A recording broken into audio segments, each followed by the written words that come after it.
We all know that Vol Nation is all over the country. Traveling to games is a fun time for the entire family, but deciding where to stay can be a bit stressful. That's where the Big Orange Faithful at the Hampton Inn downtown come in. General Manager Stephen Lawrence and his team go over and beyond to make sure that you have the best stay in their brand new rooms. They have the cleanest rooms in the game, which include flat screen, microwave, and fridge. Not to mention breakfast is included in the room rate. Oh yeah, I almost forgot the best part. The Hampton Inn downtown is less than a mile from Neyland Stadium. While you're planning your game day trips, be sure to check out Hampton Inn online at hamptoninn.com and search Knoxville. Book Hampton Inn downtown today. Due to a special purchase, Beatty Chevrolet has over 100 pre-owned crossovers and SUVs at tremendous savings during the $1 Million Markdown event. 100 crossovers and SUVs from Chevrolet, Ford, Nissan, Volkswagen, Toyota, Honda, Mazda, and more. All makes and models starting at $89.95. And we'll buy your vehicle on the spot. Plus, get the Beatty warranty for life during the $1 Million Markdown. Only at Beatty Chevrolet in Knoxville or shop BeattyChevrolet.com. Sale prices plus tax, title, and license. Deep down the middle's got his man, and he's gone. Jason Swain, touchdown. It's time for the Swain event. Guess what time it is? My time. You can check your iPhone. Better say it's our time. With your host, Jason Swain. My man. Real sports talk for the real sports fan. All you chumps are gonna bow when I whoop him. It's time for the Swain event, fueled by Dead Barbecue. Give me 2 pounds and a Ric Flair.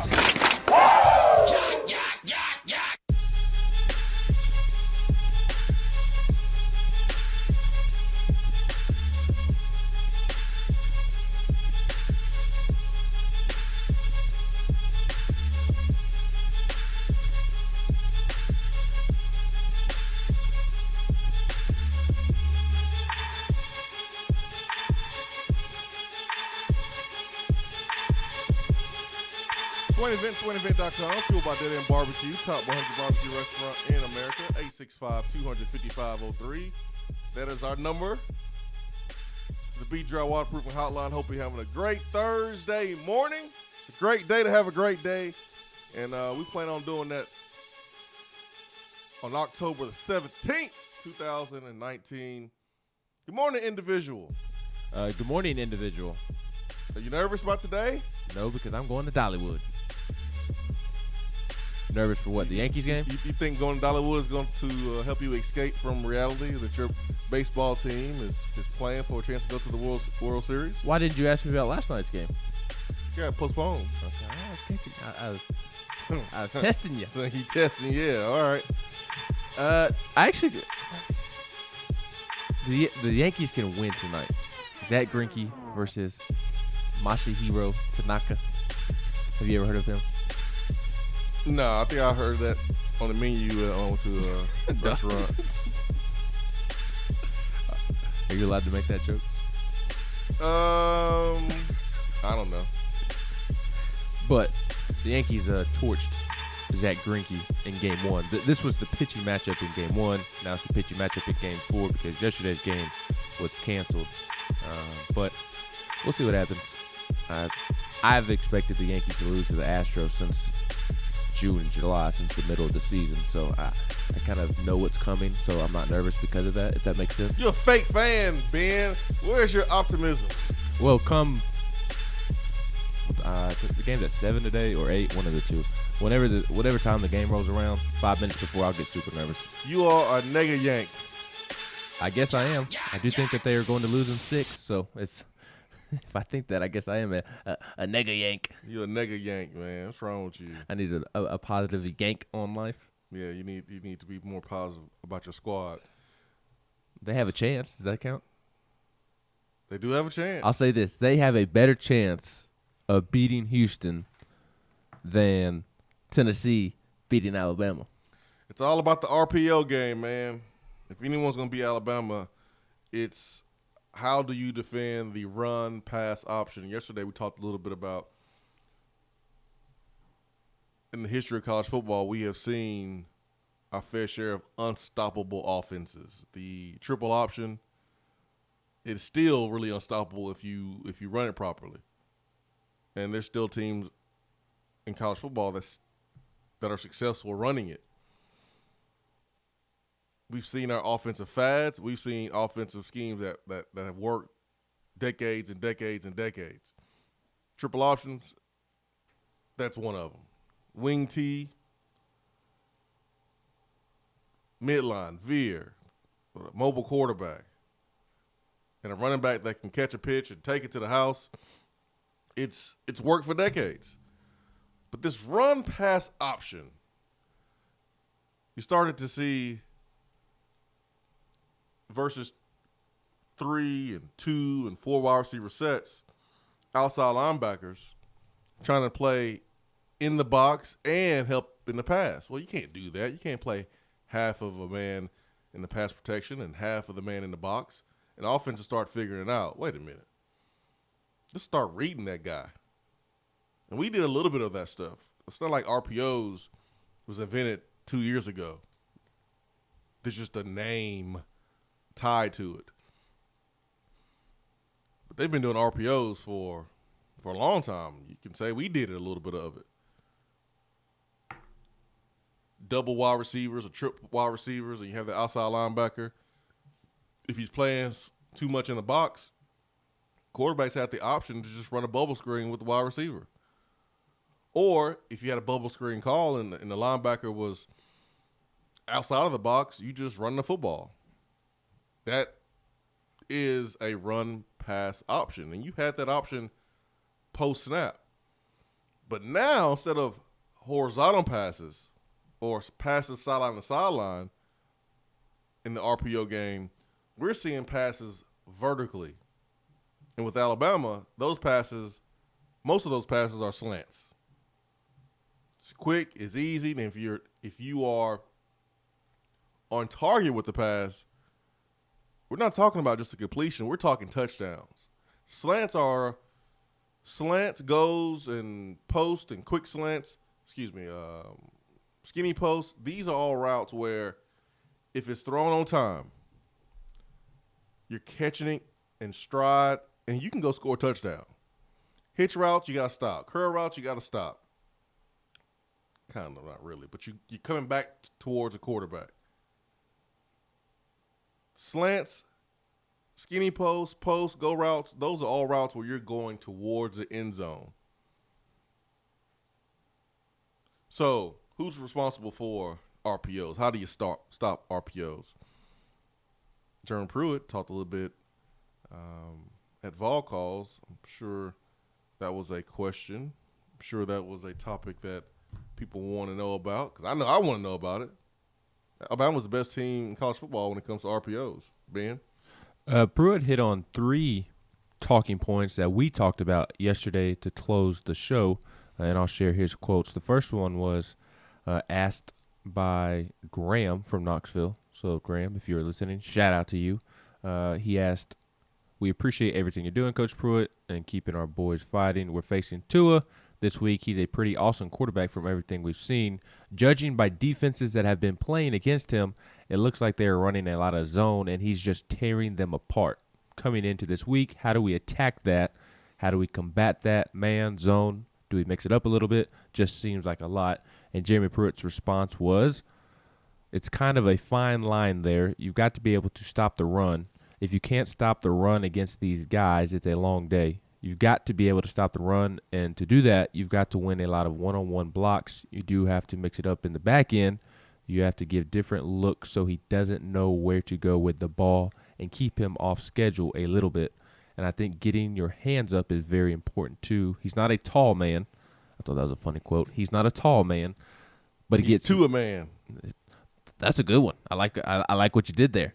He's not a tall man, but he gets rid of the ball, and he does a nice job instinctively sliding around in the pocket and finding windows. And he anticipates it and gets it out of his hand. So that was his thoughts on how do you mix it up against Tua. Do you run man zone, or do you mix it up? And Pruitt's answer was, well, you got to mix it up. And on top of that, you have to be able to stop them in the run, or else he's just going to sit back there and pick you apart all day. The other note that we talked about yesterday, or really all week we've been talking about. Stop them in the run. So stop them from running the football? Mm-hmm. Okay. I guess to make them one dynamic. One-dimensional? One-dimensional. Okay. One dynamic. Interesting. The other thing that we talked about this week is whether or not Tennessee will slow down its offensive tempo against Alabama, bleed the clock. Jeremy Pruitt said, I think you have to mix up the tempo. They have a few guys that are calling their signals on defense that are young guys, and it's a lot. We've went through it ourselves, so when you play with fast tempo, it puts stress on them to communicate and get lined up in the proper way. But at the same time, you don't want to play really fast. Throw 3 incompletions and punt it to them. Mm-hmm. That could be a long day. I haven't thought about this week in the sense of if you do go slow in order to bleed the clock and try to limit the possessions that Alabama and Tua has, then it does allow their young players that have caused the defense to take a small step back this year. It gives them more time to communicate, as Pruitt said. If you're going up tempo, if you're going fast, that puts them in a bind. And then you may have a situation like Tennessee did against Georgia State, where guys are struggling to get lined up before the snap. And Arkansas is going through this too with Chad Morris because he has an up-tempo philosophy. And then, you have John Chavis, who is a decorated defensive coordinator, has been in this league for a very, very long time. But and we've seen it with Gus Malzahn too. If you want to go up tempo, you want to go fast, that's great. But 3 incompletions and you're putting the defense back on the football field in less than a minute. Chip Kelly struggled with that during his time after his first year at Philadelphia Eagles. You can have the cute offense. You can do all those things if you want to, but if that ball's hitting the ground, you're really putting your defense behind the 8 ball. So I understand exactly what Jeremy Pruitt is saying. You got to mix it up. You can't do one thing the entire time. You can't be like, okay, we're going to try to run the football and bleed the clock. And then you can't be like, all right, we're going to go just fast all the time. You got to do a mixture of both. And that's in games like this, sometimes it's really hard, like in last game. Some folks just didn't understand how good of a game that Jim Chaney called. And sometimes you don't understand that when you're playing a team that's equal as you. But sometimes, man, you really can understand, like, all right, we got some pretty good coaches because this is their game plan versus a team that they're severely outmanned against. Mm-hmm. And you can kind of see their approach and see what they're thinking and see what they're trying to do. Now, the players still have to execute it, but this is a game where I can kind of see, okay, all right, at least the game plan is thorough. At least I understand what they're trying to do, and okay, the players just not executing it. So, I reached out to people I know in college football, coaches, defensive coaches, and yesterday because I want to know about their philosophy in defending RPOs. And what I was told was you better have some good DBs.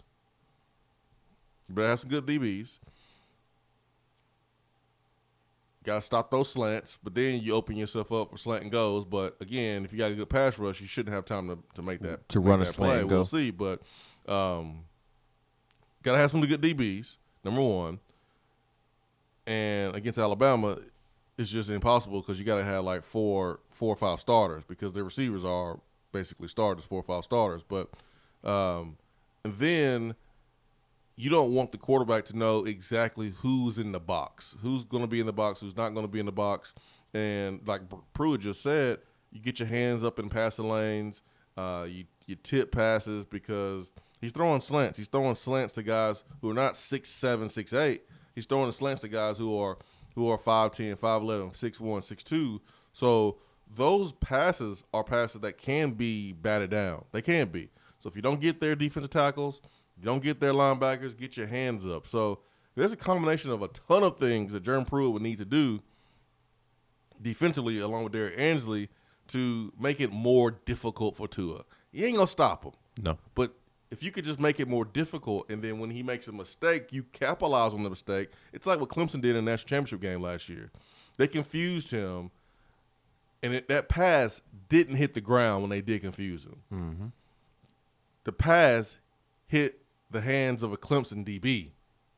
That's what you got to do against Alabama. And I'm not sitting here saying that Tennessee's going to do it for 60 minutes. I'm just making an example.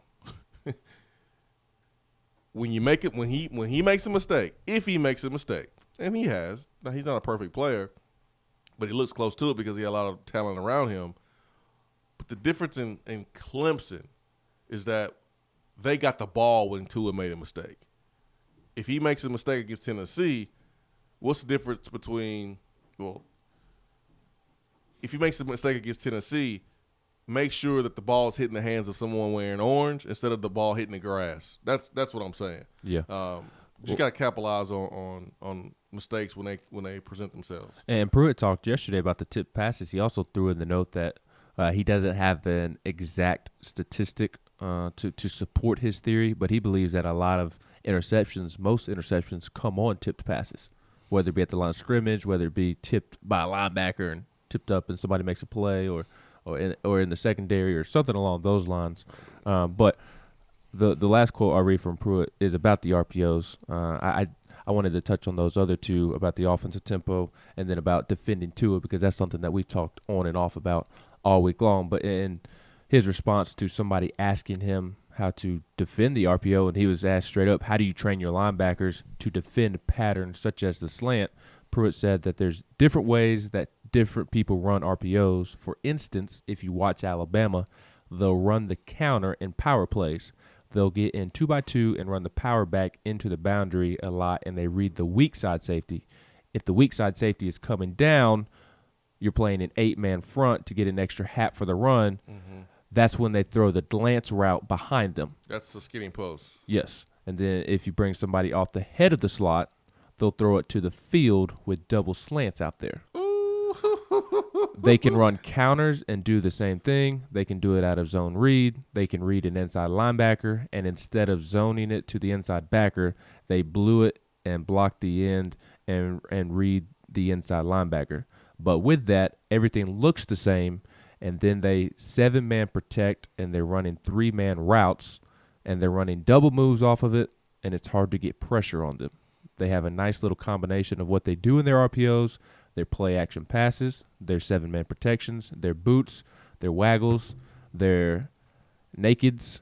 You can affect the quarterback in some ways, but you better be able to guard them in the back end. Do y'all just realize what we just got? That sounds miserable to defend. Oh no, that's why I reacted the way I did, because when we call them glance routes too, the route itself, skinny post, we call it a glance, but the quarterback, you want to throw it off the ear of the strong safety, right behind him. So the strong safety comes down and you have double glances. If the strong safety comes down weak side, usually the split end or the receiver that's not to the formation gets that ball instead of it going to the field. So what Pruitt just described, golly, man, it sounds miserable to defend, because it is. You read the strong safety. So strong safety is trying to come into the box to defend the run. As soon as he steps up, Tua's throwing it right behind the ear, glance route. It's a little bit longer of a route. It's probably, instead of a 5-yard slant, it's probably a 10-yard slant, skinny post. And then to the field, you got 2 options with the double slants. And if you try to beat the receiver by getting inside technique and stop the inside, they'll just take it up. Well, yeah, and then if you add an extra man in coverage, kind of like Pruitt was doing with Theo Jackson this past week against Mississippi State, they just hand it off to Najee Harris, and he picks up 6 yards on the ground at minimum. Force him to give it to Najee Harris then, I guess, and you better have a great day tackling like you did against Mississippi State. You better just tackle. 5, 6, 7 hats to the ball. Don't get hurdled like South Carolina. Yeah, I want to add real quick. You mentioned the point about having a game plan and seeing it from our coaches. I like that, because with Butch, you couldn't tell what the game plan was in 13, 14, or in 17, the big blowout loss to Alabama. Hour 1, powered by Healer Plumbing, Heating, Cooling, and Electrical. Be right back.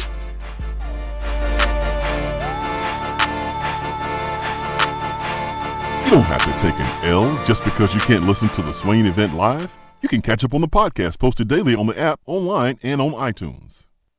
Hey y'all, check it out. Top 100 barbecue restaurant Dead End Barbecue has a brand new happy hour special right now that you don't want to miss. Get $2 off of their fantastic barbecue queso appetizer from 2 to 4 p.m. That's queso loaded with your choice of pork, chicken, or brisket and served with Frito scoops. And for the rest of the month, check out their new Pig and Peaches salad for $11. This thing is loaded with salad mix, grape tomatoes, fire-roasted peaches, pickled red onions, pork belly burnt-ends, goat cheese, and topped with a delicious balsamic vinaigrette.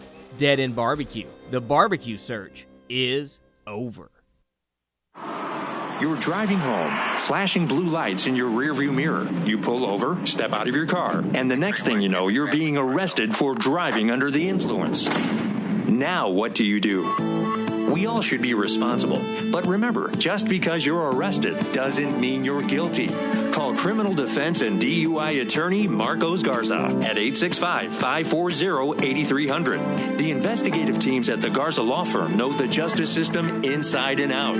They utilize cutting-edge technologies and investigative methods to prepare your specific case. Before you plead guilty to any criminal charges, call criminal defense and DUI attorney Marcos Garza. Put his number in your phone right now, 865-540-8300, because you never know when you or a friend will need it. Don't say guilty. Say Garza. 865-540-8300. 865-540-8300 and GarzaLaw.com.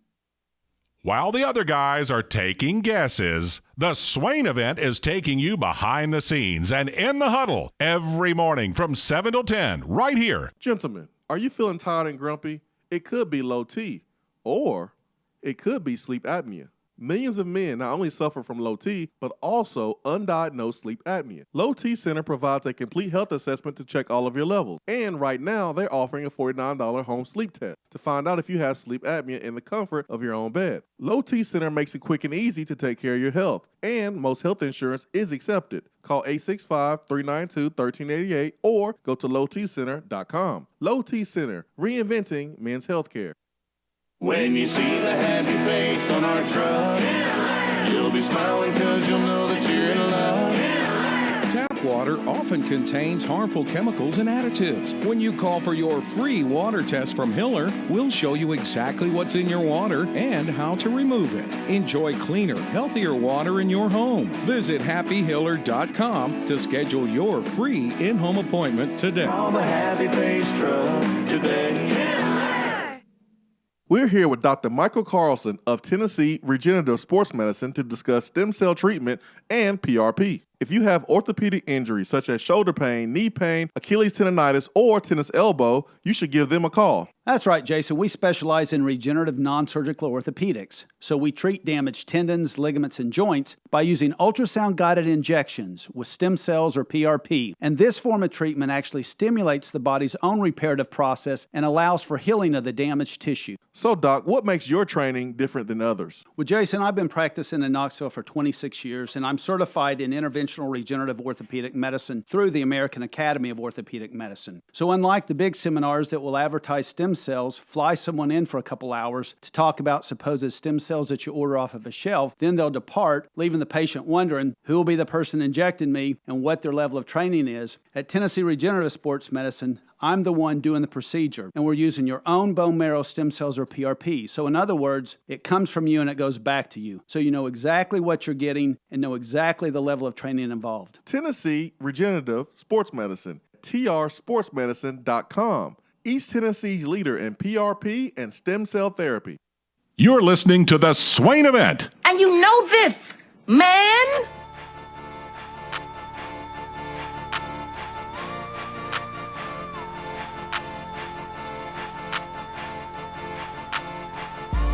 SwainEvent.com, fueled by Dead End Barbecue, top 100 barbecue restaurant in America right now.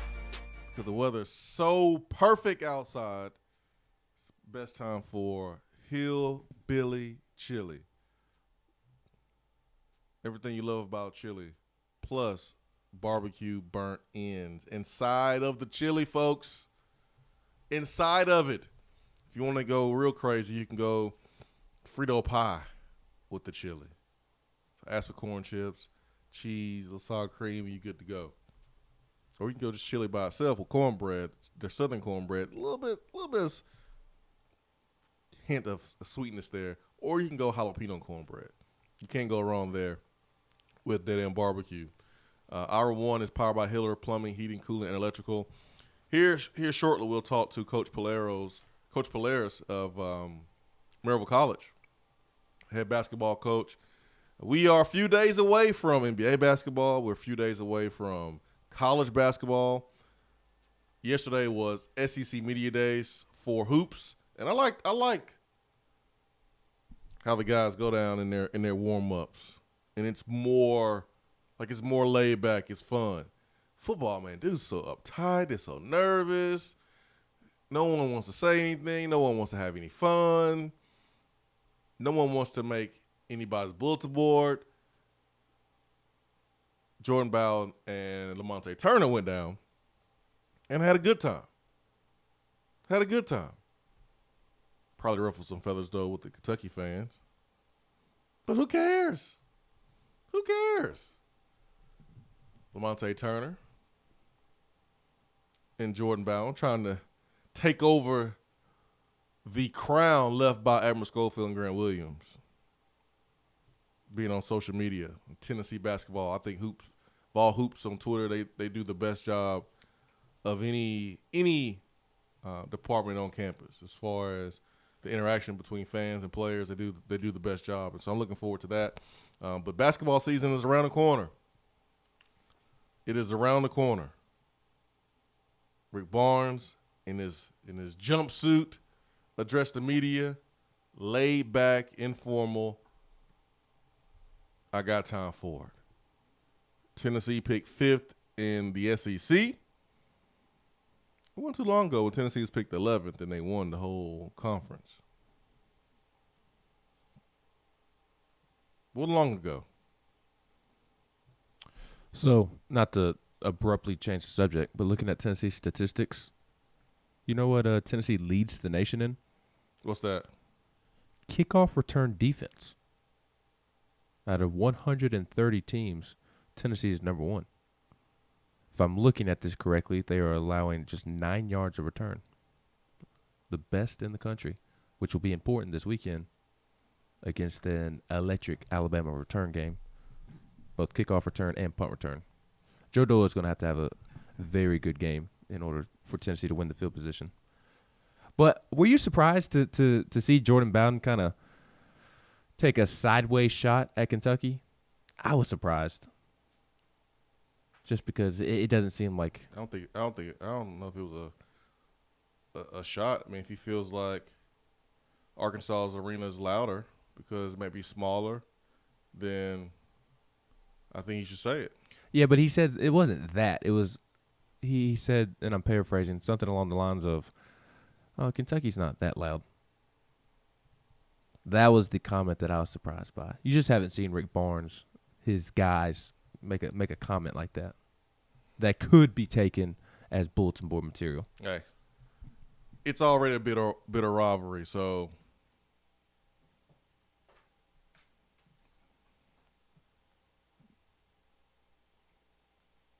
does it really matter? I don't think it does.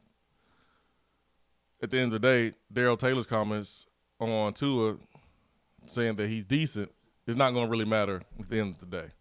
It's not going to matter. When the game is played, it's not going to matter. Not going to matter at all. It is basketball season. Well, at least for the college basketball teams around the country. We have not, as fans, we have not seen the first game. You see the preseason in the NBA, but college, it is around the corner, and every team in college right now, they're going through their training camp, and they're in Maryville. New basketball coach, Coach Polaris, is joining us here on the Swain event. Coach, good morning. Good morning. How pumped up are you, man? First year head coach, taking over the program. It's time to go. Yeah, man. After the first 2 days, hey, I may want to just stay as an assistant, though. We're struggling. What's been the biggest adjustment for you taking over as the HC, the head coach? Man, obviously I was blessed enough last year to be put in the position to make the transition a lot smoother, and obviously to get myself ready for it. And it hasn't been what I would say that big of a transition because of that. But there's a lot of other, day-to-day things that, obviously were not on my plate last year that obviously I have to deal with now. And that's the only real difference. But just obviously very, very excited about the opportunity with this team.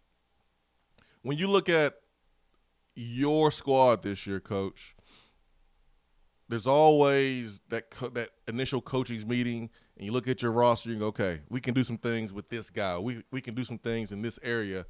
When you did that with your staff, what are some things that you looked at that you felt really confident that you would be able to do there in your first year at Maryville? Maybe it's a player that is your best player. You want to run the offense through him. What are some things that you highlighted that you feel like you can win some games doing? Yeah, we have to replace a lot. We've won more games in the last 3 years than any Division III team in the South region.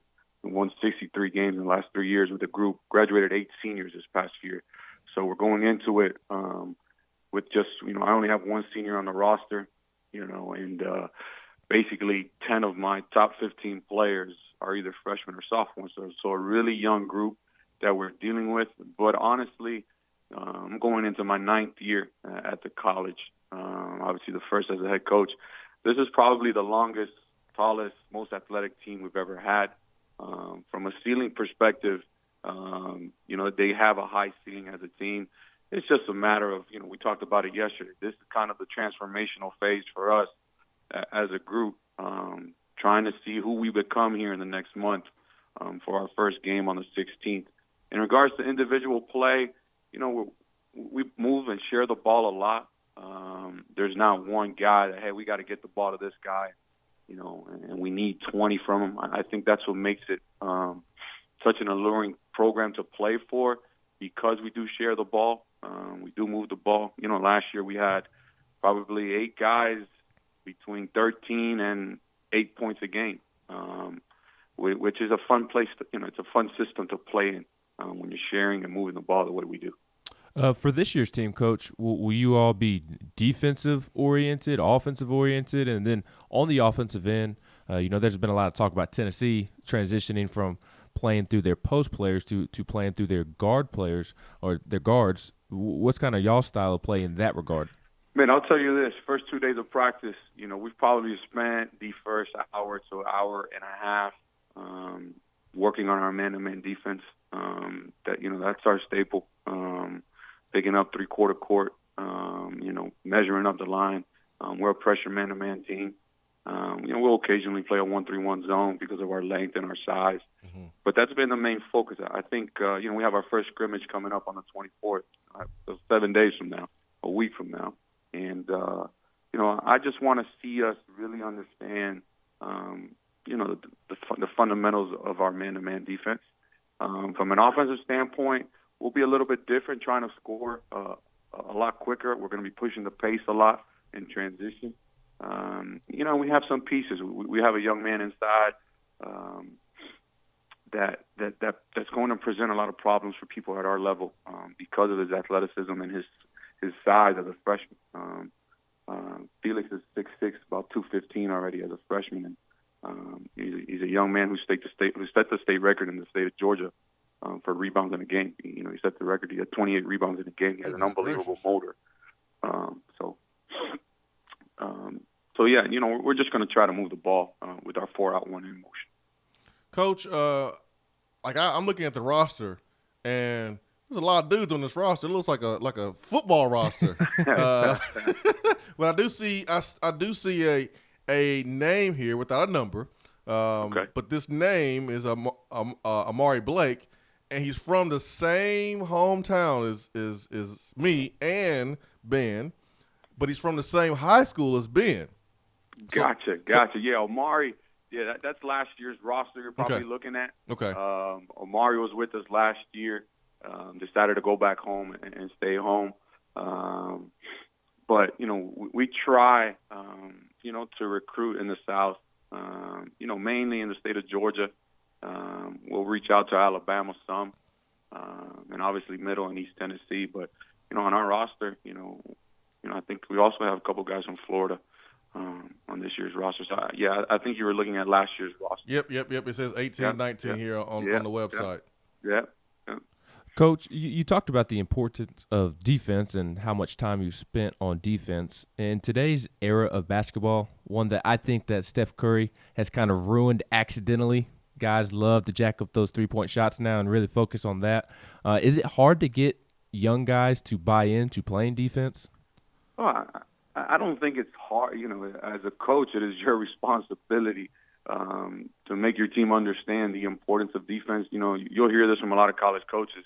At our level right now, it's not what you can do offensively, it's who you can truly guard. If you can't guard, you really can't play at this level if you're wanting to compete at a high level. So my job is to make them understand the importance of it. That's why we're spending so much time on it now. And the issue is at the high school level, for the most part in most states, especially in the South, the high school coaches don't have a lot of time before their season starts. Like around here in East Tennessee, they basically got 8 to 9 days and then their season starts. How much can you truly teach in those 8-9 days that are going to carry over for an entire, to start your season? So what I believe tends to happen, a lot of coaches play zone because it's easier to teach. And, at the college level, if you look at it from top to bottom at any level, most teams play man-to-man defense. And that's the thing that I see most. That's what takes us a little bit longer, is because a lot of kids are coming in with not that understanding of knowing how to play man-to-man defense. Coach, before we get you out of here, mcscotts.com is a website, and it's right here in Blount County, right here in Maryville. You have been a part of this program for years and years and years, and you just mentioned it. Winning is nothing new when you look at your play in the division over the last couple of years. You most certainly being D3, you have some different responsibilities as a head coach would have maybe at a different level. You are not going from an assistant to a head coach, so maybe as an assistant you were able to take a look at the Tennessees of the world, the Kentuckys, the kind of take a look at what's going on in different conferences. Now you're head coach, so you're probably a little bit more locked in, more laser focused on your team. But as you look at just college basketball as a whole, what's some things that kind of stand out to you? Tennessee is transitioning from losing a bunch of NBA players. Have you had a chance to kind of look outside of your own program and look at just college basketball as a whole? Yeah, you try to, I'm big on trying to learn from the better programs in the country. I got to spend some time with the Tennessee staff this summer, and I've been to practices. For us, I'm constantly watching film and video on ways to improve, not just offense, defense, but culture stuff as well. That's an ever-changing thing in college athletics. Tennessee is going to be just fine this year. It'll look totally different. But their guard play is going to be strong. The young guys that they have are explosive. They're just going to look different. You won't be able to just throw it inside to a 2-time SEC Player of the Year, and get 20 and 8, consistently. But they're going to hold their hat on playing defense, and that's going to put them and have them in every game. And they're going to be challenged. I think they have a really demanding non-conference schedule. The SEC now is a different animal. It's getting a lot like, the SEC in football. And it's one of those things. You got high-character kids in a program with some high-character coaches. Good things will happen. The culture that they've established there is one of the best in the country. And that's why you'll continue to see now more 4 and 5 star guys attend the University of Tennessee. What's the difference between in basketball? What's the difference between that 3-star, that 4-star, and that 5-star? What's the difference? And you've had some time coaching in the AAU circuit.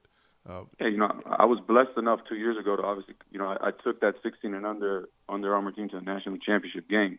On that roster, I had the number 1 rated point guard in the country in Jaden Bradley, and then Brandon Huntley, who's they're currently 8 and 9 on the 2020 rankings. Both, I think, prospects that Tennessee are looking at. Mm-hmm. The big thing, why those stars to me, I think the coaches that really love the game and know the game, yeah, those stars mean something, but you have to trust your eyes. Yeah. That stuff, that's an evaluator who's at a program and might be trying to boost somebody up. At the end of the day, it's about coaching trusting his eyes. I'm pretty sure Grant Williams wasn't a real, we know that, from the history of what they've shown, of who they brought in the last couple of years. Admiral wasn't a big star guy. Yeah. But what's happening now is with the winning and the culture that's been established, you are able to attract those type of kids. And, I think with the young man that they just signed from Middle Tennessee, Keon Johnson, I think they have an exceptional young man of high character, but with unbelievable skill. I got some reviews. I've stayed really connected with Jaden Bradley's parents and family, and they said Keon, killed it up at the USA Olympic trials. So, the stars is all about, it looks good. At the end of the day, I think Coach Barnes and his staff do a great job of evaluating talent. Coach, now you taking over as the guy there at Maryville College. You're the head coach.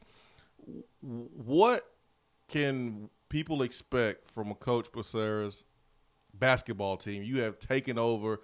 What is people going to see when they see your team take the basketball court each and every game this season? Man, a team that's prepared, a team that's going to play with a lot of passion, a team hopefully that's going to be very fundamentally sound on both ends of the floor, and a team that's really going to enjoy playing together.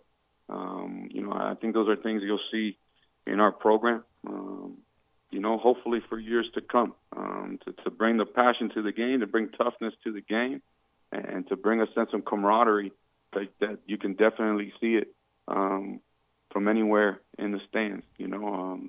That's what our program has been built around, and that's why we've gone to more NCAA tournaments than any team ever in the South region. Right? We've been to 20 NCAA tournaments. We had a recruit on campus yesterday where we were talking about it, and it kind of surprises you when you're doing the pitch. We've been to 15 out of the last 18 conference championships. Man, we've been really blessed to have a good culture at our place. We've recruited really above our level, and I think it starts with Coach Lambert when he's done with the program, and hopefully I can continue to push our program and hopefully to new heights, man. When you take a job, like I am, I'm trying to win the whole prize. That's what we'll work on every single day.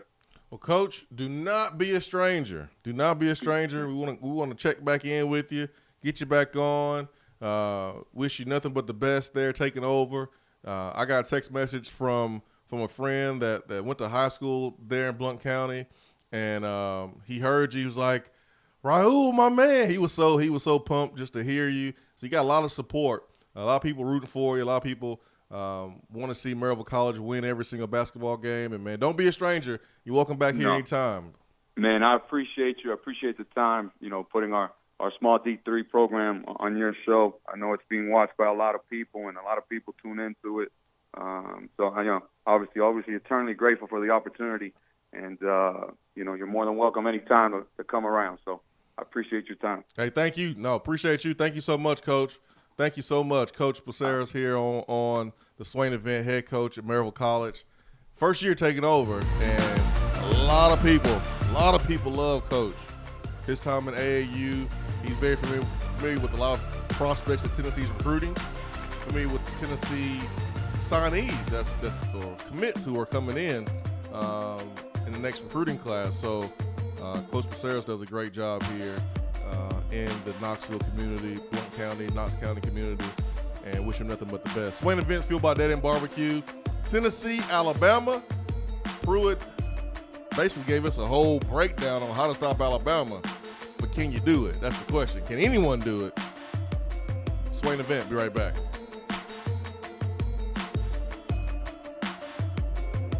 At work, can't call in? Don't feel bad. You can talk to the guys on the text box. It's part of the free Swain Event app. Today looks to be sunny with a high of 63 and a low of 42. There will be more sunshine tomorrow with a high near 69 and a low around 45. Saturday, there is a 20% chance of rain with a high in the low 70s. Weather on the Swain Event is brought to you by Be Dry. If your basement is wet or cracked, Be Dry can help. BeDry.com. Soreness, bumps, and bruises are a part of everyday life, whether you're a Vol or not. Surgery can be too, even for weekend warriors. Something that can get you back to feeling your best is therapeutic massage. If you've had surgery or are feeling the wear and tear of life, give our friends at In Touch Massage Knoxville a visit. They have a hand-picked staff and offer a clinical focus for folks going through joint replacement and cancer treatment. They serve neurological patients like those being treated for MS, ALS, and Parkinson's. Their staff even includes a lymphedema specialist. Plus, they offer a great relaxation massage. Don't ignore your pain any longer. Let the therapists from In Touch Massage Knoxville help. Located just west of downtown Knoxville at 601 South Concord Street, or find them online at intouchmassagenknoxville.com and on the phone at 865-236-1425. Do you have sloping or uneven floors, foundation cracks, or a leaning chimney? Do your windows and doors not open properly, or are there gaps where the floor and walls meet? Don't worry, B-Dry offers approved foundation repair solutions like steel I-beams, helical piering, epoxy injections, carbon fiber applications, and more. Make sure that your home is on stable ground with B-Dry. Call them at 865-588-0454 or find them online at bdry.com. In debt? In too deep? Alcoa 10 Federal Credit Union says, stop treading water and get out of the deep end. If you've got debt, make a splash and come get some cash. If Alcoa 10 Federal Credit Union can refinance your car, boat, camper, motorcycle, credit cards, personal or home loan, they'll pay you up to $500. So come take the plunge right now. Refinance your loans. Alcoa 10 Federal Credit Union will pay you. 5 convenient locations. Visit atfcu.com. Equal housing lender. JC's Tree and Landscaping Service specializes in quality tree work done at an affordable price. Trimming and removing trees are their specialty. They also offer other services like land clearing, stump grinding, crane services, and all of your basic landscaping needs for both commercial and residential. JC's will give you a free estimate and beat any written quote by a competitor to guarantee that you get the lowest price around. Don't risk your land with a fly-by-night service. JC's Tree and Landscaping is licensed and insured. Give them a call at 865-599-3799. I just wanted to come by and congratulate you on the great work you've been doing. I like your style. You remind me of a young me. Failure is not an option. That boy is good. Homes, remind yourself, nobody built like you. You design yourself. Attaboy.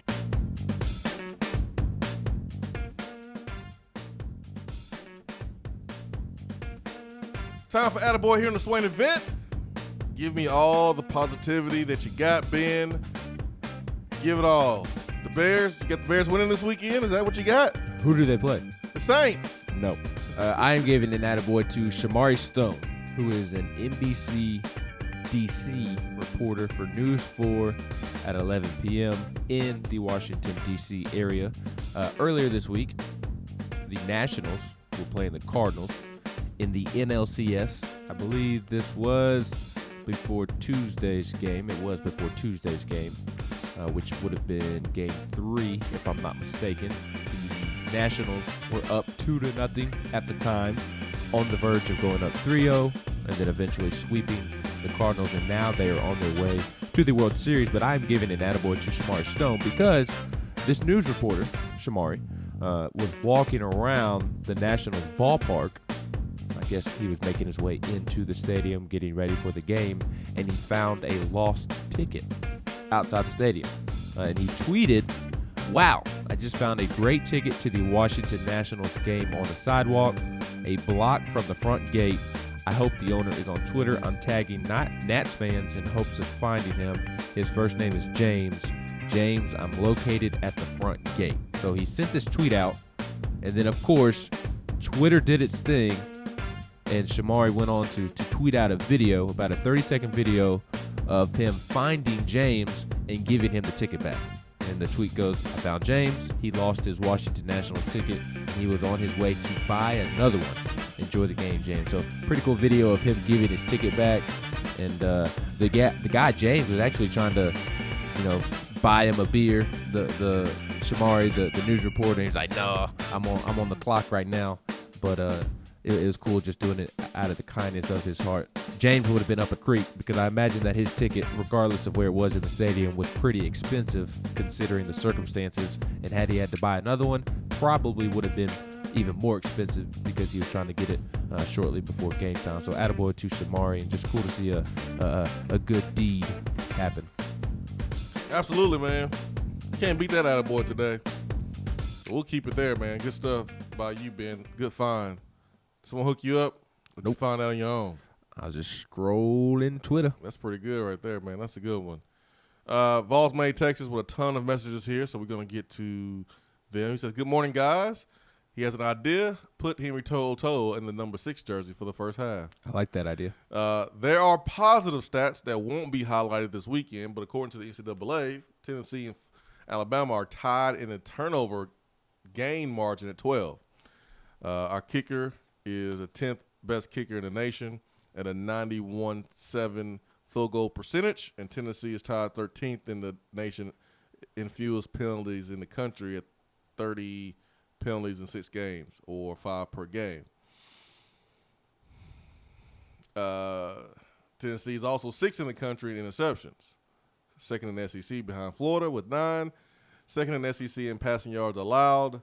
Tennessee is also tied with Alabama in team sacks with 2.5 average sacks per game. Here are the bad stats. Alabama averages 51 points per game. They have scored 41 touchdowns. Who has 27 touchdowns, which is first. 2,011 yards, which is third. First in points, responsible for with Tua, 174. We're screwed, boys. Yeah. This is going to be a tough game. Just telling you. That's why I never for a second. I was like, maybe there's a chance. Why? No. I want to see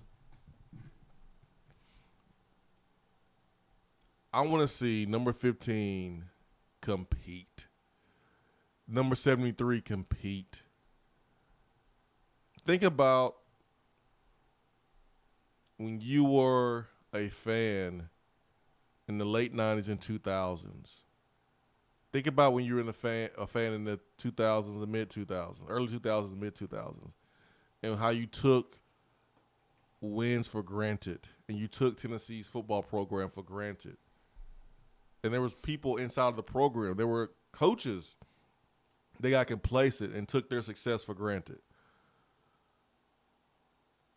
I'm not going to take for granted the most fierce competitor that we've seen in this conference in a very, very long time, and he so happens to wear orange, and that's number 15, Juwan Jennings. The big picture is Tennessee winning or losing the football game. No doubt about it. But there's little small things inside of the game that I'll be paying close attention to that won't be highlighted because one team is really, really, really good and one team is not. But we're not going to see another Juwan Jennings for a while here at Tennessee, just the way he competes. Number one. Number two, we have someone that had to stop playing football in the middle of the season last year because of blood clots. Had to stop playing after having a dominant freshman year. Last year had to stop. And all of us during the summer were scared to death of him playing the game of football because we didn't want anything to happen to him. We didn't want to see a Maryland situation. We love football. We love Tennessee. But every single person that I heard or saw comment on Trey Smith during the offseason, we were like, nah, man, I wouldn't play. I would put it down. Your life is more important. Trey Smith in Tennessee went coast to coast to find specialists so that he can play the game that he loves for the state that he loves and the program that he loves. And I don't let that become lost in wins and losses. I'm not trying to say this, I'm just forgetting about winning. No, I'm not forgetting about winning. Winning is the most important thing to any fan, right? But I'm not going to let winning or losing make me lose sight of Trey Smith and lose sight of a competitor like Juwan Jennings. And against teams like Alabama, it's going to bring the best out in them. Playing against competition like Alabama brings out the best in you. It does. Honestly, against Mississippi State, I thought Juwan was low energy. I thought he was low energy. I didn't think he had the same juice as he did against Georgia. You know why? Because Georgia's third-ranked team in the country. Georgia had a whole team of NFL dudes. I thought the receiver that had the most juice against Mississippi State was Tyler Byrd. Watching film together, man, I stopped it a couple times like, dude, what we doing at wide receiver? Tyler Byrd catches the ball, ain't nobody blocking. Josh Palmer catches the ball, ain't nobody blocking. What we doing? Georgia game, there was more juice. Playing against Alabama brings out the best in you. It's an opportunity. And if you're Juwan, this is a money game for you, buddy. Make a lot of money this game. Not saying you don't care about losing, but you got to think about the big picture too, and you got to be a little bit selfish. You can be selfish. And still benefit the team at the same time. Absolutely. Honestly, Juwan being selfish, Trey Smith being selfish, Nigel Warrior. I know Ken kind of disagreed with me earlier this week, but this is a money game for him with the way that he has played the last 2 weeks. He can make up for the mistakes he made earlier in the year with a big-time game against Alabama. These are money games for a lot of guys. Darrell Taylor, this is a money game going up against this offensive line. Darrell Taylor could essentially he could lock down a first-round pick if he wanted to this game or close to it. So being selfish in that way is actually good for Tennessee because if they are being selfish the right way, that means they're balling out. As long as you're carrying out your responsibilities, it's okay to be a little bit selfish. The moment you make a selfish play while being selfish, that's the problem. You know, like Juwan putting the ball on the player's chest in South Carolina last year, that was a selfish play, and it cost your team. As long as you're carrying out your responsibilities and assignments, it's a money game for you. And that was the lingo that we used in the locker room. When it was Alabama game, when it was Florida game, when you knew you were playing against a guy across from you that had a high NFL grade, you knew it was a money game for you. You knew it was a money opportunity for you just if you just play well. Hour 2 coming up here on the Swain event. Stay with us.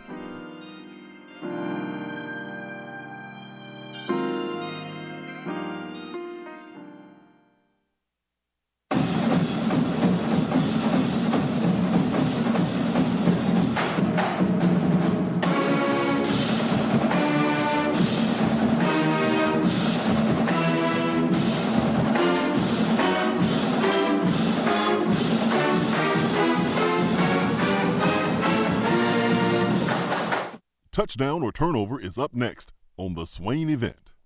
You're driving home, flashing blue lights in your rearview mirror. The next thing you know, you're being arrested for DUI. Be responsible, but remember, just because you're arrested doesn't mean you're guilty. Call DUI and criminal defense attorney Marcos Garza. Put this number in your phone right now, 865-540-8300, because you never know when you or a friend will need it. Don't say guilty, say Garza. 865-540-8300 and GarzaLaw.com.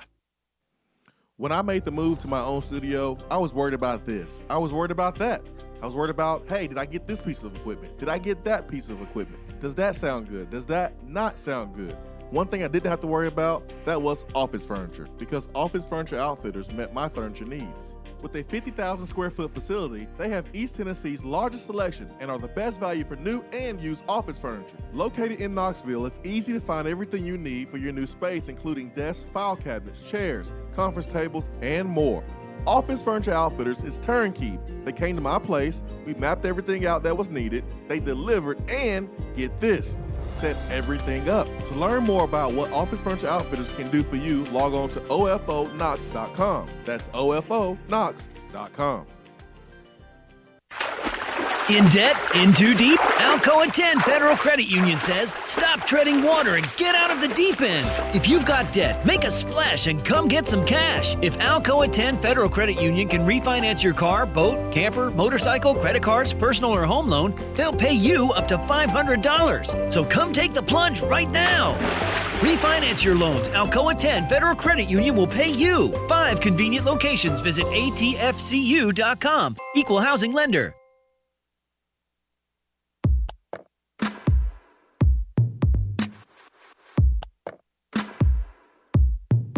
Touchdown or Turnover is backed by Alcoa 10 Federal Credit Union, a place where you belong.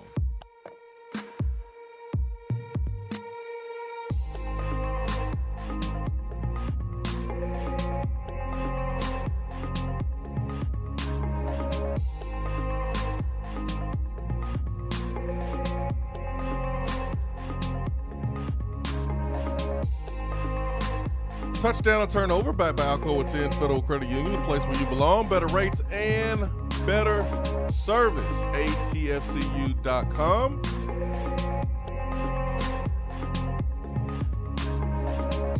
Jawan Jennings, you got 6 guaranteed games with him wearing orange. 6. I remember as we were counting down during basketball season, the limited amount of opportunities we were going to be able to see Grant Williams and Amber Schofield play together and how they played the game.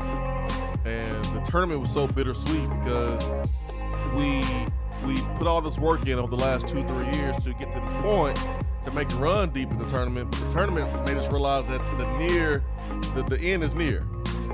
And when we lost to Purdue, I'm not going to say I cried, but I was sad. Oh, it hurt. It hurt. Because we were never going to see those dudes in orange again. And we know how proud they were to wear the orange. Well, Jawan, he's proud to wear that orange on the football field. He plays his butt off. We get 6 more opportunities, man. Tennessee 2-4. There's 6 more guaranteed wins. Games. You got to win 4 more to have another opportunity. Touchdown turnover. A receiver other than Jawan Jennings will score a touchdown on Saturday.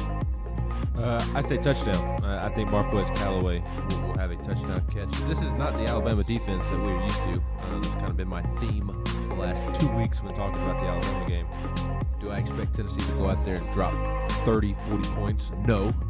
But Alabama is allowing 17 points per game, which is very good, ranks 14th in the country, but we are used to seeing Alabama defenses that allow single-digit points per game. So they gave up a lot of points to some bad teams this year at times, and when I say a lot of points, I'm not referring to 50. It's just when I say a lot of points, it's more points than I expect. 23 points to South Carolina. Ryan Helinski threw for over 300 yards. 31 points to Ole Miss, which in that game, John Reese Plumlee was making his first career start. And in the first quarter, I believe Ole Miss was leading after the first quarter, if I'm not mistaken. And Alabama had no answer for John Reese Plumlee on the ground, through the air. And then last week, against an A&M offense that has regressed from last season, Kellen Mond has not lived up to the hype.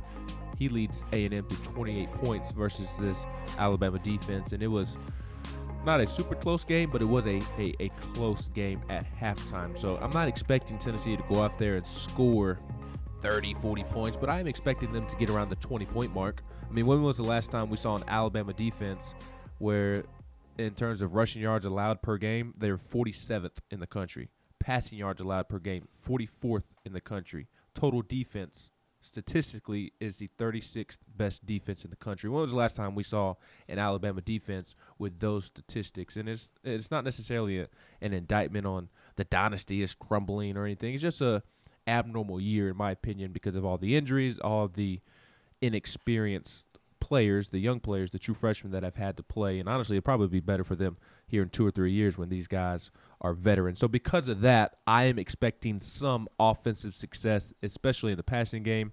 I think Tennessee's offensive line will give, whether it be Brian Maurer or Jarrett Garantano, enough time to make some plays down the field. And I think we'll see Callaway and Juwan with a touchdown. So I say touchdown.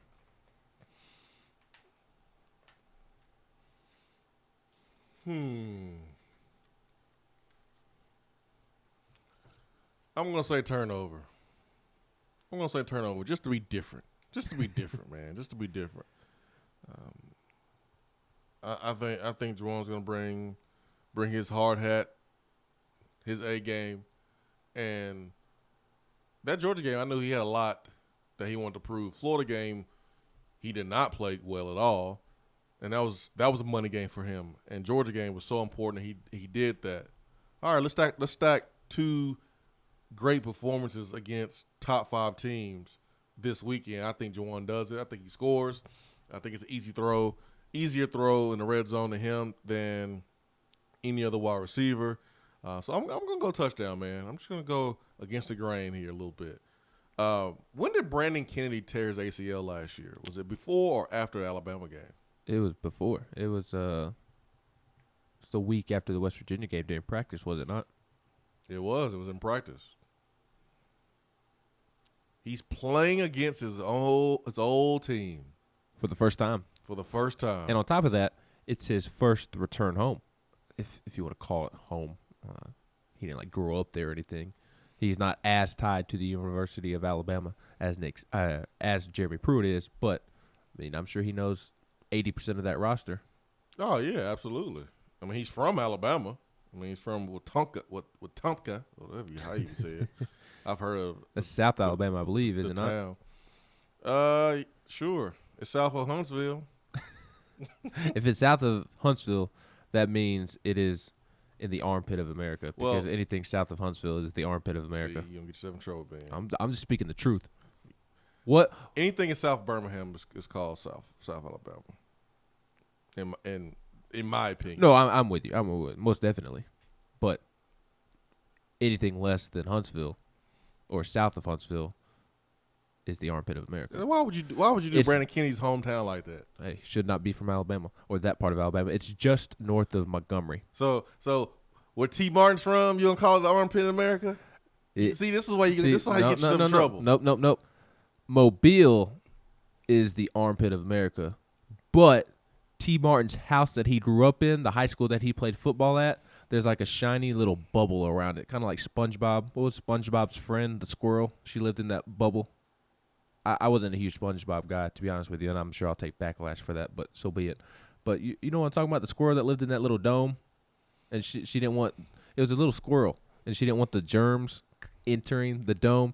That's what surrounds T. Martin's house and T. Martin's high school there in Mobile. So Mobile is still the armpit of America, but T. Martin's home and high school is excluded from that because there's a bubble around it, like a holy bubble.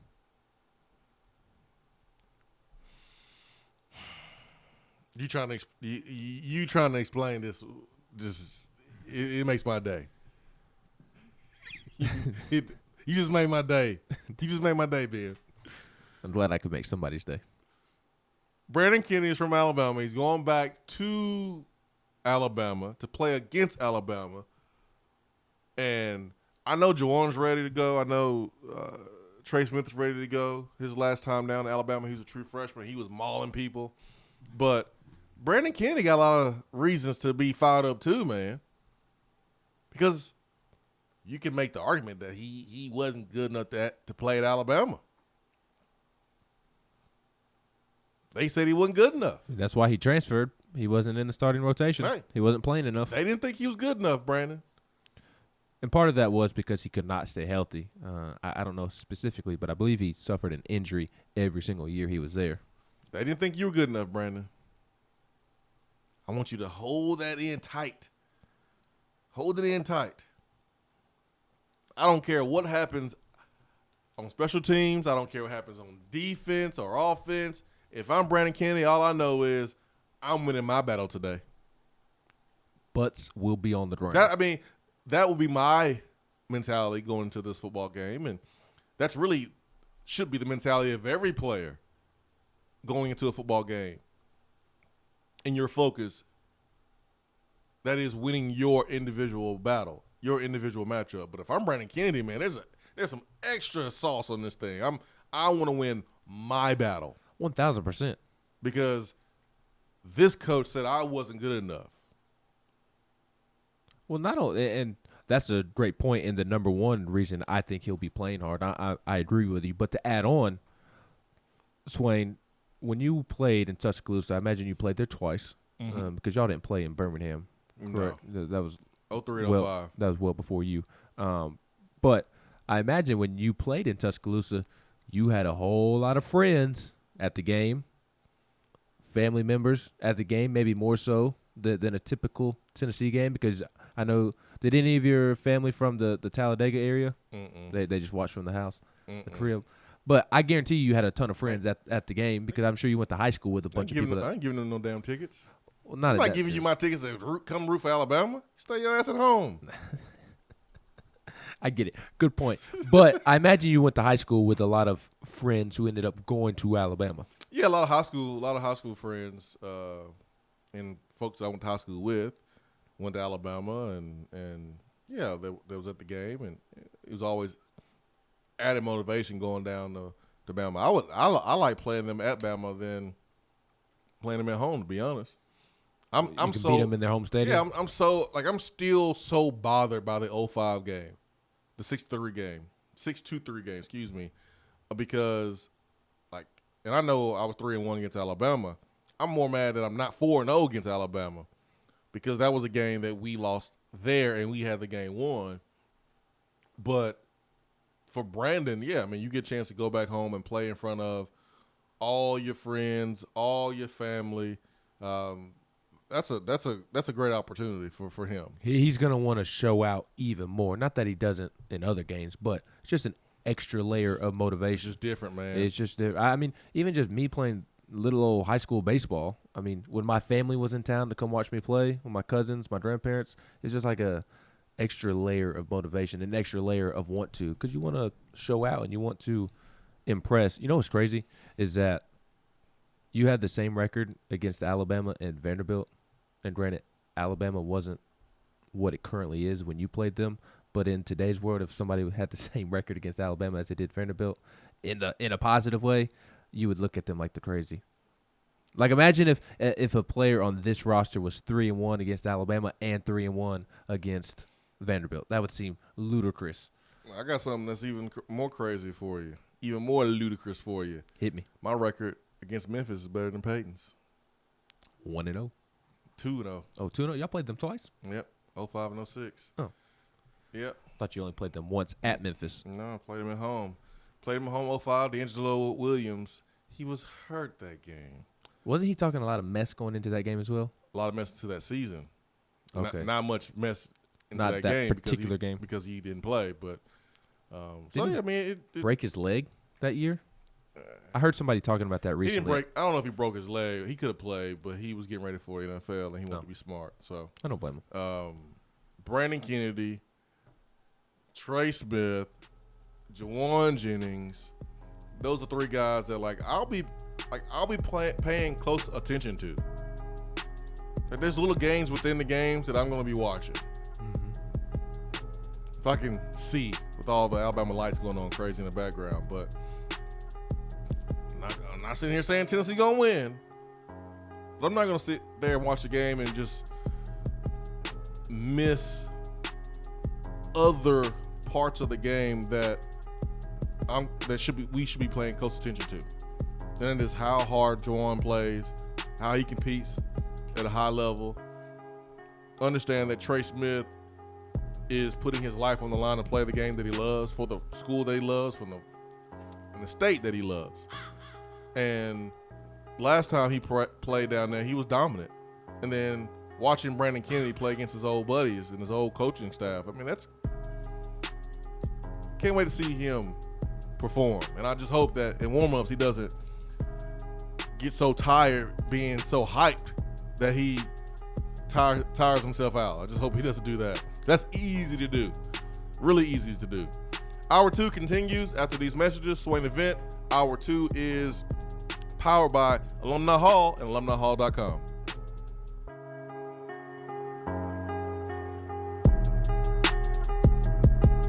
While the other guys are taking guesses, the Swain Event is taking you behind the scenes and in the huddle every morning from 7 till 10 right here. Hey, it's Chris Lowe of ESPN. And listen, maybe Jason Swain didn't wear number 1 quite as well as the great Leonard Little did at Tennessee, but he is your go-to guy for.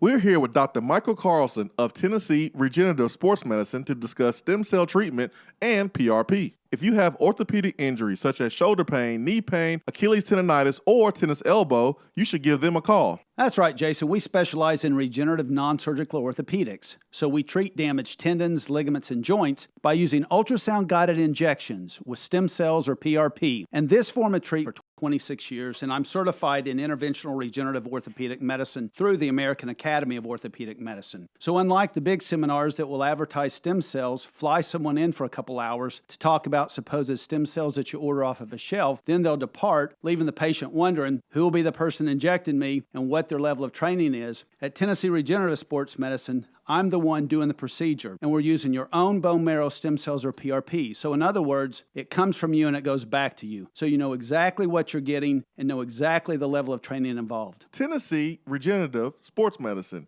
trsportsmedicine.com. East Tennessee's leader in PRP and stem cell therapy.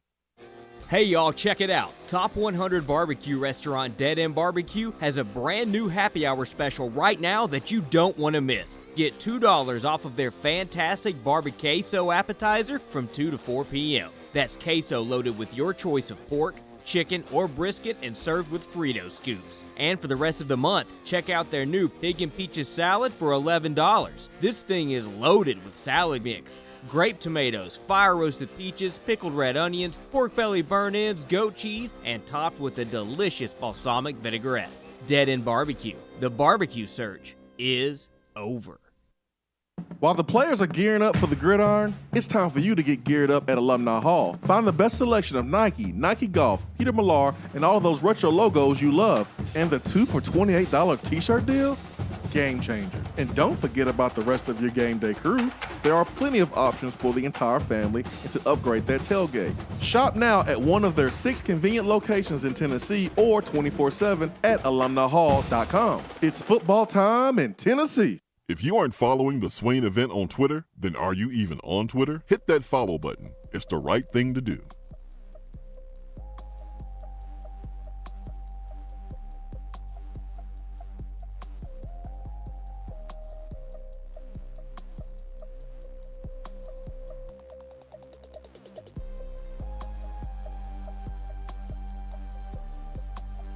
Swain Event, SwainEvent.com, fueled by Dead End Barbecue, top 100 barbecue restaurant in America, 865-255-03. That is our telephone number. Hope you're having a great Thursday. It's already the 17th. It is definitely feeling like fall. Yesterday was the bad part of fall. You get chilly and you get rainy. That in between of snow and just that summer rain, you get that cold rain. You got a little taste of that yesterday. I will say it did turn into a really nice day. It did. Later in the afternoon, going to football practice, it felt decent outside. Oh, it did. It did. Sun was out. Yesterday was a beautiful day. And today will be no different, according to the Seth Stokes weather report. It's going to be in the low 60s today, though. But for me, I love that, so. 865-255-03B Drive Waterproofing Hotline. So Nick Saban talking about Tennessee, and I guess he was asked about his special assistant. Special assistant. That's one way to put it. Former head coach at Tennessee, Butch Jones. So Nick Saban has some Some words about Butch Jones' role there at Alabama. Of course, he's going to be asked up because of the Tennessee-Alabama matchup. Yep. Ben, what did old Nick Saban have to say? Yep, he was asked during the SEC teleconference yesterday about Butch Jones, and Nick Saban said, most of the stuff is behind the scenes, film study, doing administrative type work. He always does. What do we need to do on offense for me and his opinion in terms of improving based on film study and things like that? His role has always sort of been that, and he's done a really, really good job of it. He's a great person and a great guy to have in your organization. And then he was asked about Butch Jones coming back for another year. This is Butch's second year in Tuscaloosa. Saban said, we've had guys do it. I think it's all relative to what they want to do. I know Butch had job opportunities after last year, and he decided he wanted to stay here. It's obviously an advantage when you have continuity in your program with the people that you have in your organization at any level. So he said that Butch had opportunities. That was the topic of discussion among Vol Nation because, wait a minute, sir. Tennessee is paying Butch Jones $200,000 a month, part of the buyout. What negates that buyout is Butch Jones getting a job, head coaching job. You must be actively pursuing a head coaching job. There was some talk about him joining Mike Locksley at Maryland, but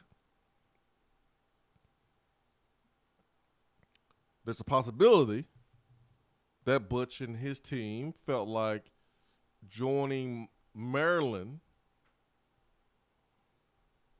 at that time with Mike Locksley taking over for DJ Durkin, who was fired because he had a player pass away during the workouts, that I don't know if that was a situation that Butch wanted to be a part of to help restore his image and get him back to a head coaching contender at a major school, at a Power 5 school.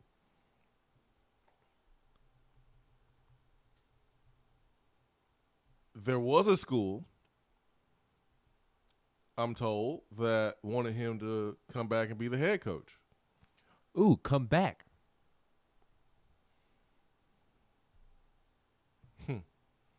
Come back and be the head coach. And that would have... Was it where he played in the band in high school? I don't think so. I don't think so. I don't think they want to be a high school coach.